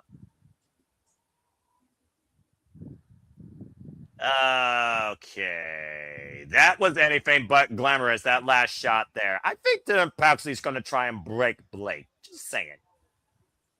You got to be careful what you unlock in this woman. Well, Tatum Paxley did say, I will be the Goth to your hell. If you want to play with my title, then let's play. And right now, Tatum Paxley is literally asking Blake Monroe to give her the championship. Blake Monroe looks unamused, though. I will say this. She doesn't look like she's showing any fear. And we all know what can happen if the woman from hell, even in NXT, shows up, even if, NXT is PG. But we saw what the previous life, the Glamour, is able to do when she brings the hell out of her against you. That is a weird dollhouse, by the way. Good Lord.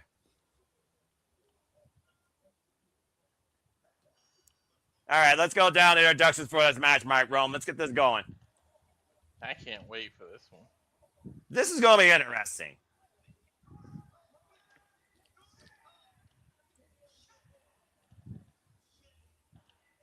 The Glamour is showing two sides of herself tonight in the white and black attire. Never has something so glamorous seem so sinister and loved being both parts of it. Does AEW own the Glamour, like, as a trademark? No. I don't know. I wonder why they didn't bring that. Because the Glamour died a horrible death in a Hollywood ending that was Oscar-worthy. Tatum Paxley, by the way, has been NXT Women's North American Champion for 28 days. And as I said, her last defense was defeating Izzy Dame inside a steel cage. Look at that, teasing her, just showing her the title. Oh, God! Bell stands, here we go. Well, I got the towel, Blake Monroe's hands, and on the mat as this match is officially underway. Face buster over the knee. And again, I'm not sure what we're going to see tonight, more particularly out of Tatum Paxley. And I don't think Blake Monroe is aware of who she's dealing with here. That's how you start a match. Yeah, hot start right now for Tatum Paxley here. Blake Monroe, though, of course, you see the tail of the tape here. Height advantage clearly on Blake's side. Now up in the gory special. Ooh, into a backslide. Yeah, very good backslide here by the former cheerleader. Cover 2 count and pervert. What the hell? That's a nice way. She bridged out of it to not have her shoulders down, but she made it worse for herself. Yeah, hyperextend the arms behind her back while she's upside down. I've never seen that before. Double up kick there. Oh, and a shot to the midsection. And net breaker now as Blake Monroe tries to take advantage here. Here's a cover. Hook on the far leg. Gets a 2 count. Are you saying in the NXT is impressing you? I have already told you this is not my NXT, but I will not deny the potential of the NXT women's division when I christen it a stronger division as a whole over both Raw and SmackDown combined. Hell, the women's matches here feel more important to me than any of the women's matches at WrestleMania. Dang. What does that tell you? Now we see a little bit of back and forth here. I said what I said. Try and beat that women's triple threat at the start of this show, main roster. Top that shit. That being said, I am what I am, folks. Right now we got Tam Paxley control of Blake Monroe. And Tam Paxley squaring up leg and throw a trail. Whoa! With a crossbody splash in the corner. Yeah. Cover 2. Count only. I think she went to a different place. Like, she is hella focusing her. Well, I mean, when literally someone steals your most prized possession and claim it as theirs and says you're unworthy of it, you don't think that's going to light a fire under you?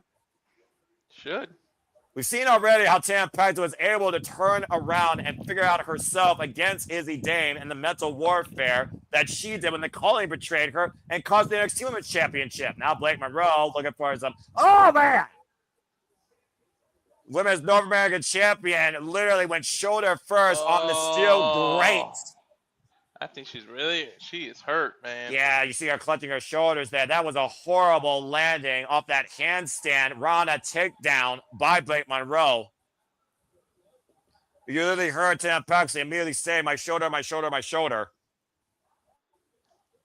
And we all know that Blake Monroe loves that hammerlock DDT, that beauty shot. I think Blake is going to freaking focus on that now. As she should. I mean, again, if your opponent has a vulnerability, all bets are off at the end of the day, especially when you're the challenger. Here's a very, like a days ago, cover. Sinister cover, it looks like, in a 2 count. We all know that Tam Paxley loves to use that cemetery driver, that lightning spiral, which involves both your arms. I know the story of this match now. Well, I mean, we knew the story going into it. Blake Monroe wants the NXT Women's North American Championship back. It's as simple as that. She still feels like she never should have lost in the first place to Thea Hill. And there's still freaking asterisks behind that in her mind. Yeah, I think JJ heavily disagrees. Well, of course he would, as a Chase U alumni for another accredited university. That's a whole different conversation for another day. That being said, Irish Whip, don't trigger me, bruv. And sent hard. I didn't say a word. Corner. You're the one going off. I'm giving you fair warning. Irish Whip. I'm not going off yet. I mean, like I said, this has already been better than the matches in TNA. Oh, man, big miss on a drop kick. And here's the cover now. Hook of the far leg and a 2 count. Danny Luna release from TNA. What a credit for being able to kick out. Well, again, resiliency. We've seen the story of resiliency and self-rediscovery out of Tam Paxley the last calendar year alone in the last 5 months. Ever since she won the NXT Women's Championship at Halloween Havoc, she's understood, trusted herself more. And I think the fans appreciate that more. Get to the midsection. Of course, talk about Tam Paxley, who was inspired by Alexa Bliss to become a WWE superstar, coming to us from a background in cheerleading out of the new program. Glamour Blake Monroe, who rose to stardom through, of course, the Stardom promotion itself, alongside Mina Shirakawa, part of course, Club Venus, and became all late and had a timeless altercation for the ages. Cover, hook of the far leg, and a 2 counts. Before arriving in NXT against Fatal Influence. Look how smart. Putting all the pressure on that arm. And literally, and again, trapping the arm in the process in between her legs and literally this modified cravat wrenching the side of Tam Paxley's head. And just look at the face of Blake Monroe in this hole. She knows she's in full control and is absolutely loving it. The devil out of the glamour is coming out here tonight at Stand Deliver. And probably the frustration. Gotta be careful not to become overconfident, though. That's when you make mistakes. And true that. And again, how long has Blake Monroe been thinking about getting her NXT Women's North American Championship back? See, I don't know how much damage that's truly doing, though. They say thick thighs save lives. And again, though, in control right now Tatum Paxley, by the way, folks, is the 8th NXT Women's North American Champion. Cover 2, count only, in this title short history that was introduced back in 2024. And there's only been 8 different champions. Blake Monroe can make history becoming the first 2-time NXT Women's North American Champion. Knife edge shot right now, and Tatum Paxley trying to fight back. The Irish whip with the damaged left arm, unable to execute. Step on the Gary rocks the glamour. Nice. Don't count out Tatum Paxley. If that's one thing I've learned about this young lady, literally the last few months, don't count out Tatum Paxley. I love taters. I'm not counting any kind of tater out. And right now, rocking the arm, waist lock, German suplex release. It's like Bubba with shrimp. I can talk about taters all day. There's potato chips, tater tots. Oh, good Lord almighty. French fries. And Paxley. Oh! Taters au gratin, scalloped taters, hash browns, home fries. Oh!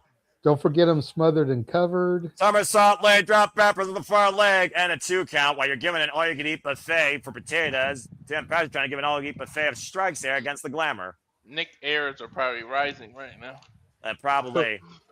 And here I thought he was the aficionado of food. JJ might as well have his own Hall of Fame for potatoes. Speaking of which, you can stay tuned for the Hall of Fame 2026. Friday, April 17th. Tickets still available if you're willing to sacrifice your kidney for that. As we induct AJ Styles, Steady McMahon, Destruction, or Demolition. Demolition. Yeah, again.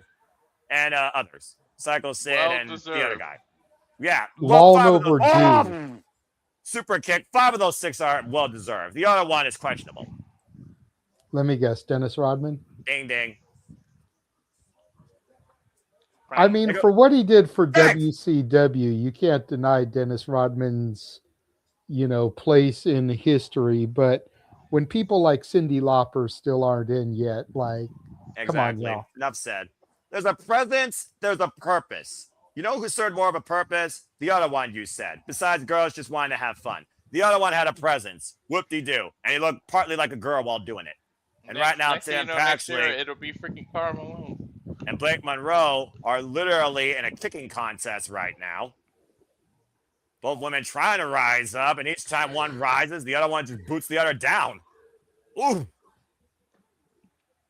Look at that bruise, by the way, on Tatum Paxley's right leg here. You can see the work. What happens when a psycho meets freaking Scream Queen? You're looking at it right now. And both these women proverbially sending a chair for their own hell. Oh, damn.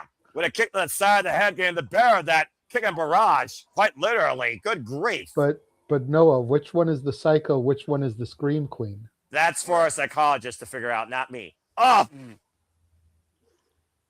Pulling all the proverbial strings here, it feels like. Who's the puppeteer and who's the puppet? You tell me. Again, Blake Monroe believes she already is the actual Women's North American Champion. Tatum Paxley is the actual champion. Now Blake Monroe going up to the top. Robin caught again with a step-up insecurity. That insecurity has been the ace in this match for Tatum Paxley since she's literally fighting on one arm. Like the third one she hit. And right now, might be looking to send Blake Monroe for a superplex. Falls right through, holds on to it. Follow-up suplex, locomotion suplex express. Now fisherman capture. Oh, man, into a power bomb. Cover. Two. No. She did a fisherman bomb. I ain't see that before. I thought she was going to do a fisherman suplex. Exactly. Let's take a look at the replay here. This freaking trio of motion, superplex, follow-up suplex, and again, maintaining full control into the fisherman. I thought Buster and turn it to your point, a fisherman problem. Now looking for that cemetery driver. Blake Monroe scouting. Oh, and a headbutt. She should call that the horror trilogy. Jesus. Oh, yeah. That's a good name. Again, and now a barrage of headbutts by that hard-headed glamour. That drop driver follow-up now by Blake Monroe, taking back control, dropping freaking Tatum Paxley on her damn head and neck. You hear the scream from the, I think it's safe to say who's the Scream Queen now, JJ. You heard the scream from Blake Monroe in that exchange. And right now, I'm not sure if the woman from hell has arrived yet, but I'm sure she wants to send Tatum Paxley's run to hell. And right now, Tatum hoisting up Blake. Powerbomb! Unable to capitalize, though, as Blake rolls to the outside of the ring. Great awareness there by the challenger. Paxley, though, looking to follow up and over. Lands on the apron. Uh-oh, this is dangerous. Take a look. Oh, get to the midsection. And right now, the hesitation. Well, powerbomb take over the floor. Good Lord. Tatum looks dead. Hell yeah. But y'all know that we can't kill a horror movie villain, so. I mean, that's a pretty effective way to try and kill someone's championship run. Take a look again. And she sat out on that power bomb all the way from the apron to the floor. And right now, Blake Monroe sends Paxley back inside the ring. If she wants to officially hold on to the championship, bang! B-trigger! Cover! Two! No! Somehow Paxley kicks out again. She know how to dig deep. Yeah, but we also know how deep the Glamour is willing to dig into her own sinister bag of tricks. She just ripped off the second and freaking bottom turnbuckle pad. Referee caught him. Right now, Blake Monroe's on the outside. Wait a minute. Uh-oh. And now Blake Monroe's got the NXT Women's Championship and just blasted Paxley in the side of the head. She's swinging for the fences.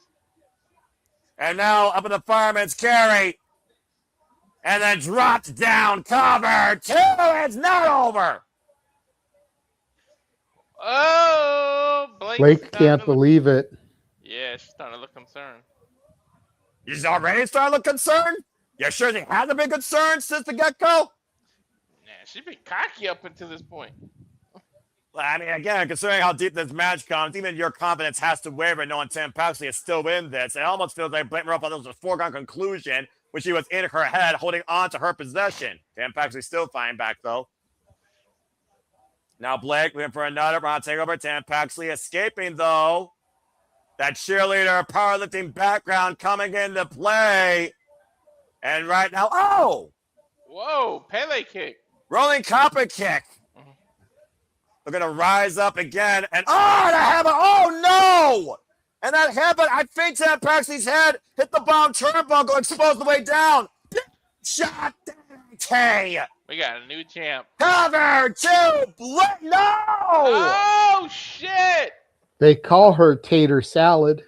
He kicks out of the beauty shot after hitting an exposed turnbuckle. Looking for another one. Counter. Cemetery Drive. 2, 3, Tater retains. Just in case Blake Monroe. Paxley still holds the gold. All right. What a match. And again, main roster. Top that shit, make it matter. Well, possession's 9/10 of the law, but at the end of the day, the story remains the same on who truly holds the gold. Not the Glamour, but Paxley. Paxley still NXT Women's North American Champion, surviving this play date in proverbial hell against the Glamour. Blake didn't pay the bill because that title just got repossessed. I'm gonna make this bold statement, Noah. Go for it. The Fatal 4-Way has a lot to live up to because the women have been outperforming the men tonight. To be fair, they've been doing that on each NXT special here. And again, I thought it was over here with that headbutt that drove Paxley back first in that exposed turnbuckle, and then a blunt shot to the top of her head with that beauty shot DDT. Somehow, to 3 shots to the head, Paxley wasn't dead. But that cemetery driver, that lightning spiral, back press was all she wrote for the Glamour's hopes. Be careful talking about blunts with Walter around. Yeah, I know what he produces, but tonight, NXT Women's Division has produced still Paxley, NXT Women's North American Champion. But something tells me this is the last we're going to see of the Glamour and her pursuit of that title. Main roster time. Well, good stuff overall, though, by all 3 women's matches tonight here at NXT, as I expected, by the division of WWE. Like I said, I say what I say. I'm honest about it, and it's just facts. It's simple as that. Very good stuff as we get ready for our main event. Don't be surprised if Blake pops up on the SmackDown after Mania. Well, I mean, she's a blonde, and she's big-boobed, and she's tall, so proverbially TKO might have something to do with her. I don't know. She's definitely more effective than Jade Cargill, who literally is trying to recreate AEW baddies that are probably going to somehow get more stock than her, but it is what it is. Nonetheless, though, as we get ready for our main event, figure those that are tuning in, because who gives jack shit about this, on the night that we saw a brand new NXT Women's Champion crown in, go ahead and say it, Walter. Mamacita! Lola Vice overcoming Jacy, Jayne, and Kendal Gray, pinning the champion in the end after Kendal Gray got knocked out with a rolling encore, and she knocked out the champion with that spinning back fist, buenas noches to fatal influences, pun intended. We also, of course, saw Johnny Wrestling arrive here tonight. Myles Borne was able to be born again, still NXT North American champion, on a night where Zaria had a chance to remove a year-long mistake from her life. She failed to stand tall in victory as her soul got snatched by Ruca. Tells me that Ruca isn't going anywhere. And, of course, we also saw just now in the NXT Women's North American Championship match, Tatum has survived this proverbial play date through hell with the glamour and still holds on to the NXT Women's North American Championship. And for what it's worth, the Vanity Project, they outsmarted Los Americanos and still hold the NXT Tag Team Championships. As we now get ready, of course, for our main event, the Fatal 4-Way for the NXT Championship with Tony D'Angelo, Ricky Saints, Oliver Page, and Joe Hendry, as we get ready for here shortly after this impromptu commercial break and superstar advertisement. Jasper Torre. You mean the LFG guy that went nowhere? He was speed champ. Right? I was just going to say that. Speedometer sticker. Nonetheless, Josh Briggs, who's been here forever doing Jack Diddley, apparently did something this past Tuesday NXT where he wiped out Jasper Troy as he was supposed to get referee.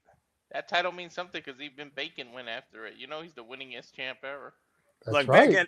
Bacon has more stock where he could make literally a sticker worth something, I guess, and it still would probably be a profit for him. All right, it is what it is. Well, while we finish looking at this hype package and everything, I'm gonna run our Mania trailer one more time while I run to use the facilities. And then That's we will probably be a right good back. deal. Yep, because again, after this commercial break, it will be time for our Fatal 4-Way main event at Stand and Deliver. Stay tuned, folks. And now for a taste of things to come.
And as always, here at the Triple Album Studios, we truly encompass, embrace, celebrate, engage, pontificate, analyze, react, and criticize to all the wrestling and other form of combat sports and other form of sports too. Again, folks, that is WrestleMania week. That is after next week. We are covering everything you saw in that trailer and then some. And of course, stay tuned for Prediction Sports Moment with me and Papa Gino for WrestleMania, and follow along with the Cineman's brand for everything that I'll be doing live, as I will be nonstop live each every day and night the entire week, Monday through Monday at that time. Again, City Predicting will be Monday, April 13th after Monday Night Raw for night 1, Tuesday, April 14th for night 2 after NXT. We got Porter made up the all-women showcase. You all can still get your tickets today. Follow at San Antonio on the X for further details to catch this incredible all-women's professional wrestling showcase, including top tier Jasmine Allure defending the Ladies Now Championship against Alejandra Quintanilla. We, of course, have Izzy Moreno. We got, of course, Kaya McKenna. Everybody, of course, you've seen that interview. Prison Perfection, Rachel Ray. The Port MMA champion, Brittany Blake, defending the gold against ballsy Shotzi Blackheart. We got the center of attention herself, Brittany Brooks. We got Gypsy Mac, Nixie XS. We got Sasha McKenzie, everyone's favorite cosplaying blue pants wearer from the Black Owned NXT. Leva Bates. So much incredible talent on this showcase alone that is available. Tickets still for Poder Mania, Florida and San Antonio for further details. And also stay tuned for our coverage. And you can also watch it from the comfort of your home, becoming a member of Title Match Network today, the biggest streaming service for your women's professional wrestling showcases. Damn it. And we don't digress, as we got a commercial break. Fuck television and streaming services and YouTube. Well, that being said, hey, we need people to subscribe to our YouTube. Don't fuck I was gonna say, maybe the last one. Let's not hate on for tonight. Let's not hate on streaming services. Hold on, Noah. Let's not hate on streaming services, as Triller and Title Match Network are both streaming services that we support, that we support and love. And let's not hate on YouTube, as the Simple Man's brand, Rage of we wouldn't be going to WrestleMania if the Rage of Wrestling channel didn't get 200 YouTube subscribers. Let me correct myself. Fuck WWE streaming services. All right. Okay, there you go. Now people know. You can say that. You can say that. I meant to say that, but again, I'm always triggered when I have to deal with the Fed, especially with being TKO WWE, because after Friday, I'm just what's the sentence I usually say when something surprises me in a good way, but also when I just want to question reality as I know it? Oh yeah, what the fuck? Anyway, again, stay tuned for more details on that when it comes to the Saturday Shenanigans night when we talk about TKO WWE. But nonetheless, again, for anybody that has been tuning into our coverage here of NXT Stand Deliver, hope you enjoyed the conversation, reactions, the humor, the real-life outlook, and the also proverbial professional coverage. Please let us have a comment, tell friends, want to dictate the conversation. Super chat, people that passion is as simple as that. As we got Tam Paxley celebrating backstage with Hank Tank, Shiloh Hill, and the other dude. Let's see if he EK Prosper or whatever. Come on, he'll make a move. The Vanity Project coming in. That was random. And again, we saw the Vanity Product successfully retain the NXT Tag Team Champion. What the hell? The Vanity Project has been trying to get next to Blake since they came up. I think effectively trying to replace Zeta Steel. She would fit. Well, apparently Blake wants to speak with the Vanity Project, so that might be more of a realistic case than we know of yet. Well, she's definitely vain. I suppose so. As you see the results, if you're on YouTube channel with us, you see the results. Like we said, we had a brand new NXT Women's Champion in our opener. Must do JJ's outlook. Could we see a brand new NXT Champion in the closer? It's time to find out once for all who truly, for NXT, will stand and deliver. Might be Tony D with this comeback story. Well, to your point, and also, JJ, to your knowledge, as you know, Tony D'Angelo is the only fellow here that literally has eat, sleep, breathe, evolved, grown out of NXT only. Everyone else was an outsider that came in that made it their stage in record time, might I add. And they're all former, including the current, NXT champions. Tony D has never had that accolade yet. That's fair, and he was also part of that new guard right there at the tail end of Black and Gold as it morphed into the Rainbow Bright era. Tony D, wasn't he part of that final NXT War Games match? He was. He literally has been here since day one of your NXT. Of course, we saw at Vengeance Day how desperate Ricky Saints was to claim the NXT Championship against Joe Hendry, enlisting the aid of All Eagle, Ethan Page. Yeah, you can't trust them. There's a reason why he's Eagle. And we saw Ethan Page slide the championship, maybe intentionally, to Joe Hendry. I mean, that seemed like a pretty strong slide to me. I'm just saying. Of course, Joe Hendry didn't use it. He beat Ricky Saints emphatically with a standing ovation.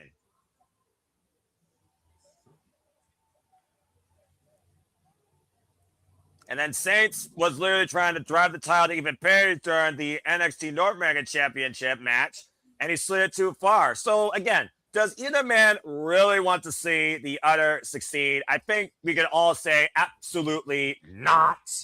Their egos clash more than this match will. It's a very fitting sentence. Although we did see them double team the NXT champion. And we also saw this past Tuesday during the contract signing how Tony D'Angelo has talked about all three of these men, as he's the only son of a bitch original left in NXT. And after he finished his vendetta against Dark State, JJ, he said that this was the purpose he returned to.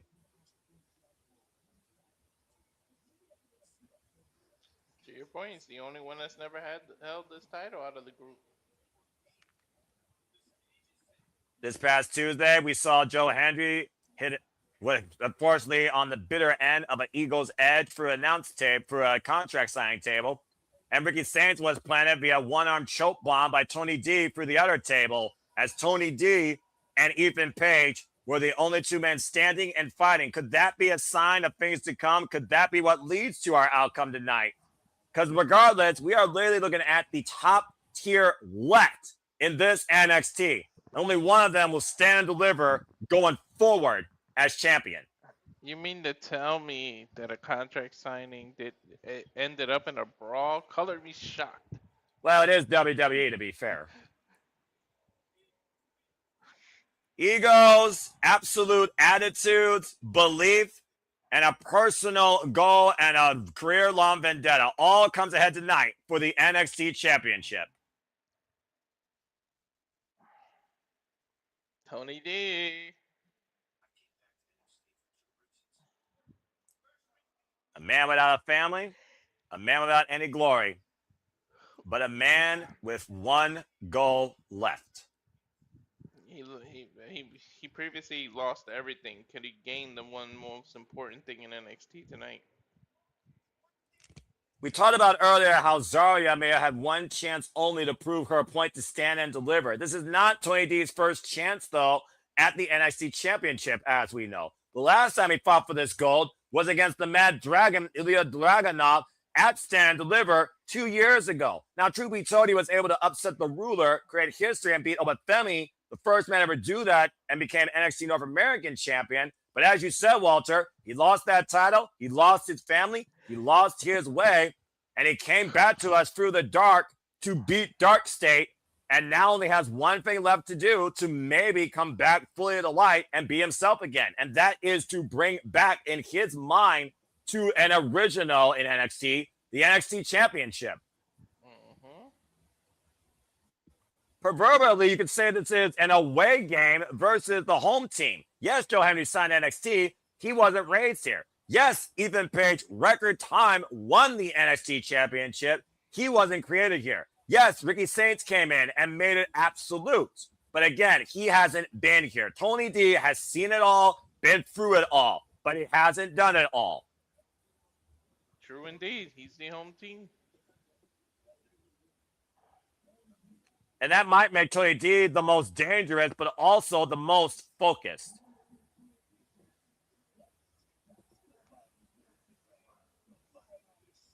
This might be a match with no underdogs either, man. Everyone has an equal chance to actually win, and you can legit see any of them walk away with this title. Well, it's fatal four-way, and it's non-elimination. First pinfall submission will leave the NXT champion, and there are no counts and no disqualifications. And once again, the Revolution might be televised if Ricky Saints gets the gold back tonight.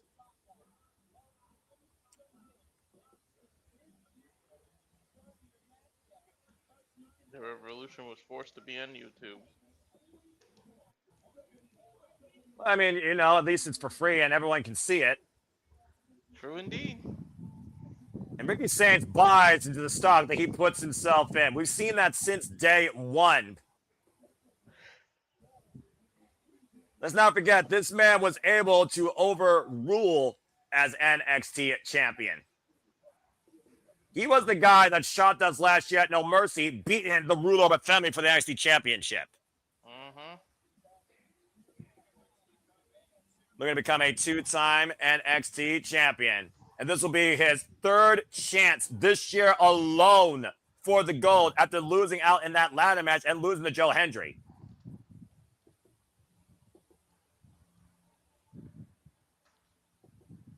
Representing Canada, Eagle. Oh, Canada. Oh, by the way, happy birthday to the face of America and the best Canadian that I know, and probably the most important woman on the main roster, not involved in WrestleMania, Chelsea Green. Happy birthday to her. Please, folks, salute and send your birthday wishes in Hot Mess We Trust. Oh, happy birthday to my cousin, too. It's his birthday. I want you guys to take a look at this photo from 2.0. Who's still there? Tony D. Tony D. Everyone else is main roster bound. Let's see. Jabroni, injured, possibly going to WrestleMania. And who is that guy? That's, is that Trick Williams? Yeah. It's Trick in the back next to Tony D. I barely recognize the man. Dadgum. And now Trick Williams is like the hottest thing since sliced bread, it feels like. Speaking of, he appears. I believe in Joe Hendry. I believe in Joe Hendry. Sorry. I always get caught up with Joe Hendry's on my screen, even in this NXT. London, Paris, Tokyo, America, Scotland. The most viral sensation across the world last year in and out of professional wrestling. 250 pounds of pure motivation.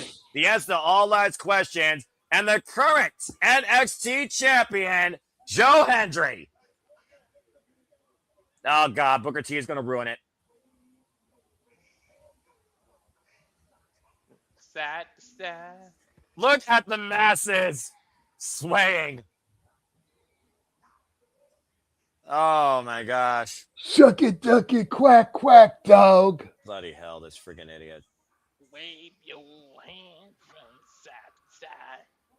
It's like someone that had a pack of cigarettes. All right. This atmosphere is electric for the NXT champion, Joe Hendry, who signed to NXT late calendar last year and won this title in that 7-way ladder match at the start of the year at the expense of Ricky Saints, the last man that was dropped. Mike Rowan, take over the introductions, and please shut Booker T up. That's because of Obafemi. No one could beat him, and he had to vacate it. Clearly, Obafemi had bigger things in mind for his career. Yeah, the beast incarnate. Well, it doesn't get much bigger than that now, does it? Nope. That's low-key that was one of the most matches I'm looking forward to. I mean, I'll be honest, Walter, it's probably my top 2. Tony D'Angelo, as I talked about, folks, has been involved in NXT. He's 30 years of age, has only been involved in WWE. 4 years in the game, came to us from a ringing background. No prior wrestling experience. Absolute Ricky Saints, of course, has been involved in NWA, AEW, the Nightmare Factory, came to us in NXT, former NXT, North American and NXT champion. and now the greatest North American champion, the Canadian one. Arguably, absolutely correct. And a former, might I add, the quickest winner of the NXT Championship ever, All Eagle Ethan Page. Also the most experienced across this entire match at 19 years in the game. 60 days in so far. 3 defenses in. He is our NXT champion, and his name is Joe Hendry. 13 years of experience. From Scotland. And of course, the audience chanting, "We believe." The cornerstone of the black and chrome on hand here tonight in Joe Hendry's third defense, as all 4 of these men look to stand and deliver, but only one will leave, the NXT champion. Joe Hendry is the 36th NXT champion, by the way, in this company's history. There can only be one. Here we go. And I'm about to talk about what the strategy is going to be, but clearly we see it on hand. Ethan Page and Ricky Saints working together in the early going against the other 2 men. And Joe Hendry now in the fray, and Tony D now. It looks like we got 2 different fights going on here. As I said this past Tuesday, it was Tony D and Ethan Page that were the only 2 men left standing, brawling. And Tony D came back into the NXT title picture, JJ, spearing Joe Hendry.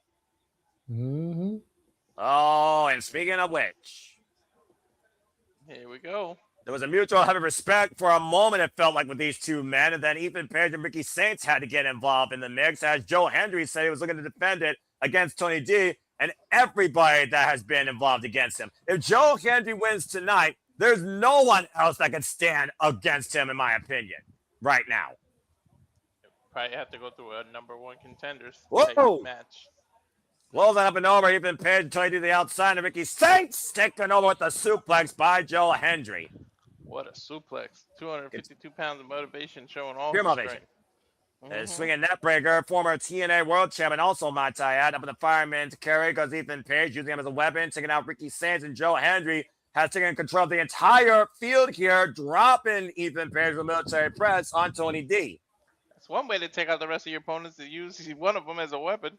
Well, we saw how effective that was for Jacy Jayne, the strategy she had during the NXT Women's Championship match, and she nearly won in the end. But again, the numbers game, the odds not in the champion's favor. And Joe Hendry has the worst odds here tonight, despite the fact he's beaten 2 of the 3 men. He's never faced Tony D before, though. There's a cover, hook on the far leg, and a 2 count for Joe Hendry and Ricky Saints. Yeah, do some Steiner math to figure out his percentage. 25%. It doesn't take a mathematician to figure that out. I'm in the fireman's carry.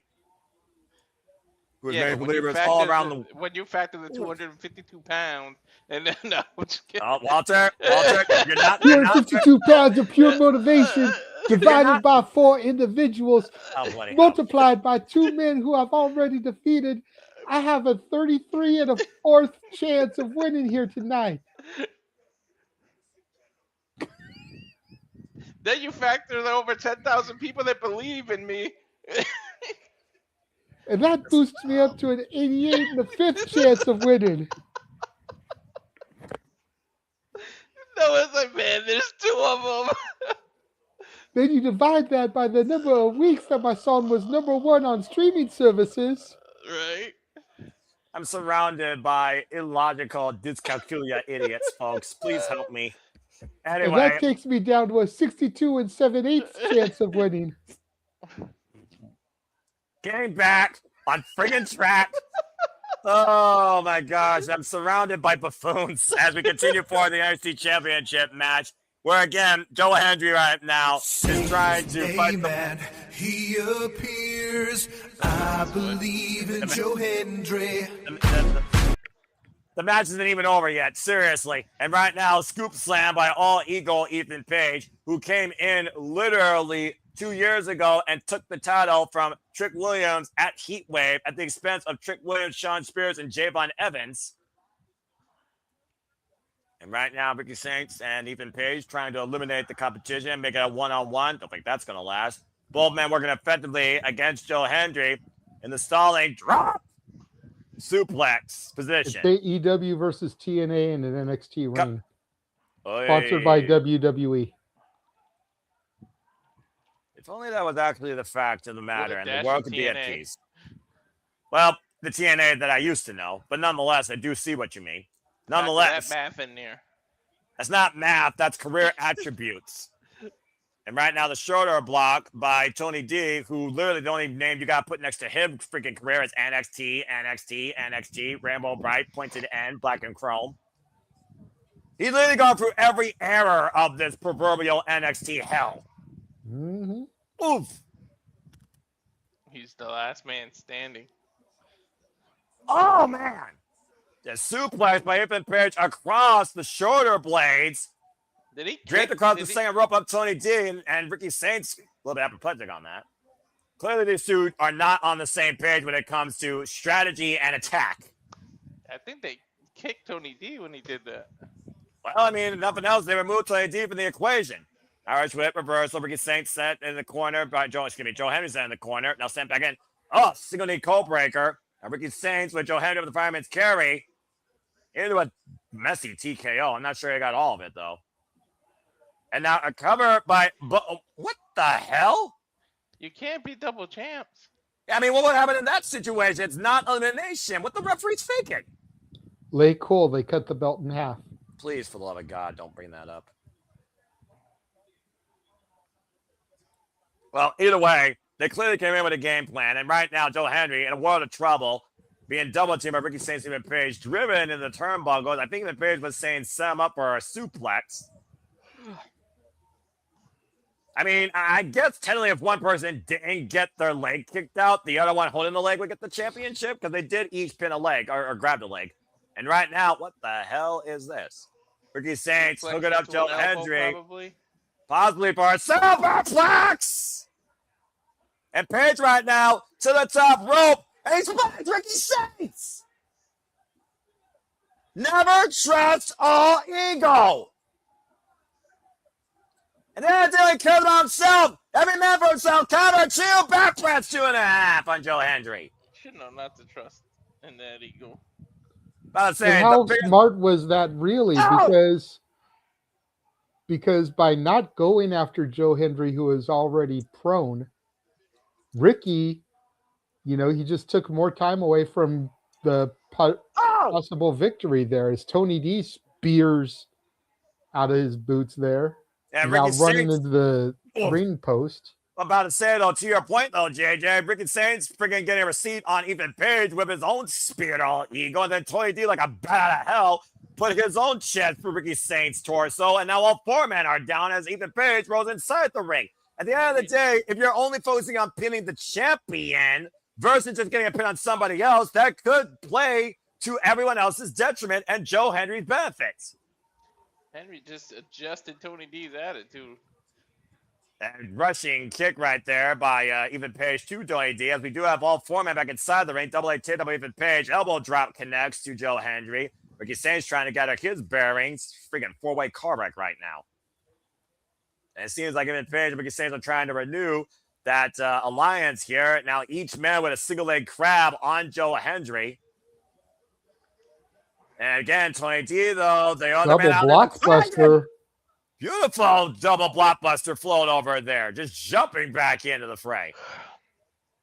And again, stop yawning, Walter. We still got a lot of stuff to cover tonight. Follow up clothesline in the corner. Again, how driven is Tony D to win this? The only man that has never touched the NXT championship. Well, he's touched it. He's just never actually been the winner of it. Yeah, well, again, JJ, it doesn't matter unless you actually are the holder of it by name and earning. And Tony D hasn't done that. And it's also not his first chance. Now, Joe Hendry spine buster by Tony D. Good God. Yeah, you're right about that one. Double A approved that. Now, that's Ethan Page and Ricky Saints. It is both men. Driving Tony D into the steel ring steps. These two can't make up their mind whether they actually want to work together or not.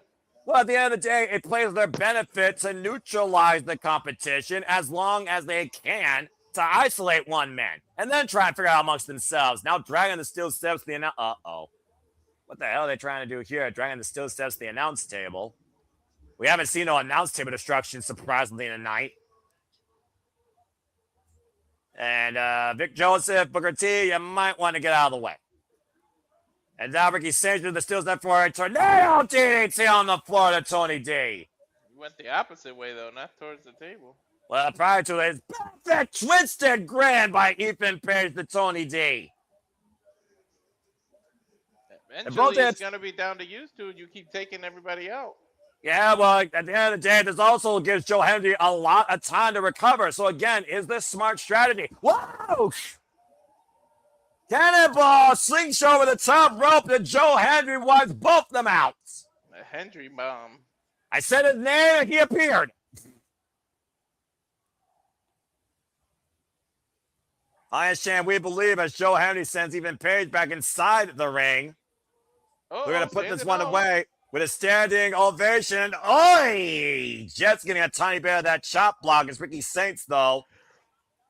Chopping down Joe Hendry. I never understood saving people in multi-man. Let him hit it, and then you just attack him, and then take advantage. Yeah, I think it's just that momentary sense of urgency where you feel like it's a better commodity to have Ethan Page working together with you versus figuring he's vulnerable for the pinfall.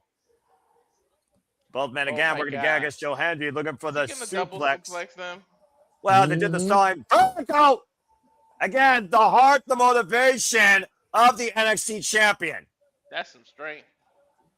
Take another look here. You usually see big-ass people like Brock Lesnar and Oba doing shit like that. Again, I think Joe Hendry's underestimated for his actual power game, in my opinion, despite the fact he's 250 pounds of pure motivation. I don't know how much that weighs, though, in power pressing, though. Up the ropes, up and around. Take over to Harris. Ethan Page turns Ethan Page inside out. And Joe Hendry is fired up here, hoisting up Tony D. Faraway slam. Wait for it. Oh, no, he didn't do it. No, but Ricky Saints out of the corner again. He knows he's got 3 opponents, not 2, and literally caught in the body carry. Faraway slam. And Ethan Page who falls to the floor. And there's only one man left inside the ring with Joe Hendry. The one man he has yet to pin or submit in NXT. Oh, taken down the fireman's carry. Power slam cover. 2. No. Angelo kicked out. We talked about how Zaria might be left in the dark. I would argue that if Tony D doesn't win, he will be left in the dark. Hell yeah. This is his best chance. This is best chance to win it. Following a lunacy set. Well, proverbially. Following a lunacy set by the likes of Ilya Dragunov, Camille Hayes, Braun Breaker, Trick Williams, and of course, Oba Femi in this era of NXT, JJ. Mm-hmm. Oh, shit. Tony's hyping up. And big uppercut there by Joe Hendry. And Tony D dropping Joe with a big right hand. And swinging a miss. Waist lock. And right now, City. Adrenaline makes a man do crazy things, especially desperation for a first-time accomplishment. Whoa, man! Overhead toss in the belly position goes Ricky Saints and rebound into a German suplex. Tony D's own suplex machine. Now cover in the leg. Fisherman Buster, float over, cover, and Joe Hendry with the save. Hendry might have definitely temporarily saved his title right there. Well, again, as we talked about before, he does not have to be involved in the decision to lose it. We literally talked about how a fatal 4-way earlier led to All Eagle Ethan Page winning his first NXT championship, and the champion wasn't even involved in the cover. There it is. Right. Yeah, I'm about to say, that's a motivational pose right there. The NXT champion looking to rock St. Louis tonight in the factory. Right now, Goose and Ricky Saints might be looking to send him on a standing ovation, but Tony D, spear! Ricky Saints got saved by Tony D. Another fall spear on Joe Hendry. Ricky Saints out of the equation. The cover by Tony D. Oh, kick out at 2.5 by Joe Hendry. I thought that was going to be it right there. Me too. Pretty sure Tony D'Angelo thought so as well. As again, he saved Ricky Saints, but also immediately removed him from the equation and followed up with a second spear. And the second act wasn't enough here. Now Ricky Saints bring a chair in the ring, and again, it's all legal. There's no disqualifications in the fatal 4-way. Tony seems to be determined to want to pin the actual champ so there's no controversy. And now Ricky Saints, though, might be planning for a standing ovation. Whoa, able to escape. Gets the midsection, looking for the tornado. DDT on the chair goes Joe Hendry. Now Ricky Saints in the cover. Hook of the leg, 2, and oh, man, even Page comes in for the save. Out of nowhere. Again, what are you doing? End of the day, everyone for themselves. Now, chair the midsection of Ethan Page. We knew this was going to implode here tonight, guys. I don't know how you managed it, but who's got the bigger ego out of these two? There's a reason there's only one man called All Ego in this business, Walter. I'm just saying. Now, even Page reading Ricky Saints the riot act. Oh, boy. Here we go. Oh, boy. And again, those steel steps looming over the announce table. Tony D and Joe Hendry wiped out for the process. Both men just wearing out each other with these haymakers. Sidestep. Here we go. Oh, Lord. Rearranging the furniture. No, this is not going to end. What the hell? Oh, running power slam against the partition of the announce table. And Page has something else in mind here. Uh-oh. Page is pissed. Damn, he didn't even clear the monitors. I'm about to say, and Ricky Saints right now in a world of absolute trouble if Ethan Page is going for what I think he's going for here. Oh, wait a minute, Tony J. Oh, my gosh! Spears both of them through the table. What? And there goes Booker's bowl of candy. knock the candy out them. That's Vic Joseph's, by the way, always, actually. But I will say this. Holy hell to your point. A run up the stairs, double spear through both Ethan Page and freaking Ricky Saints. Look at the spear again. Got caught with the right hand. And right now, Joe Henry looking to send Tony D up for a standing. Oop. Able to escape. Tony D up the ropes. Another spear. To Joe Henry again. And once again, Dempsey, his own standing ovation. The cover. He did it. He did it. NXT champion. It's about time. And he pinned Joe Henry to do it. I fucking knew it. I don't know why I didn't go with my gut. The last of his kind in NXT finally stands and delivers tonight. Tony D is the new NXT champion. And you can't say shit because he actually pinned the champ. That's right. They're the reason Ava Raine brought this man back and even paid for his freedom release from freaking jail at one point. The last of your class, JJ, has finally reached the summit. Tony D stands and delivers tonight and has finally fulfilled his last mission. There's one thing I want to see, whether it's tonight or on Tuesday, and I'm not going to say it just in case it happens tonight, but you'll know. Yeah, about to say, we're looking at a car wreck here, the human car wreck, as Tony D wiped himself out and Ethan Page and Ricky Saints in the process through the announce table, through that damn run-up, step-up spear, as he was looking for a standing ovation, rebound off the ropes and speared Joe Hendry, and he was so motivated he hit his own freaking standing ovation, that pop-up choke bomb, hook up both legs, and Tony D has finally fulfilled his mission statement. Joe Hendry can say arrivederci to the NXT title. Well, in a way, before he was speared, there was a mutual respect, and I do think Joe Hendry respects Tony D. The grit, the drive, the journey to finally make it to this point. Tony D'Angelo, folks, is the new face of NXT. Crowd chanting, "You deserve it." He earned it. But that being said, now that you have achieved your mission, what's to follow? What's next? NXT Triple Crown champion. Possibly. Yeah. He's held no, not possibly. He is. He's been a tag right. champion. He's been North American champion. And That's now he's become the world champion. Every male title you can hold, he's held it.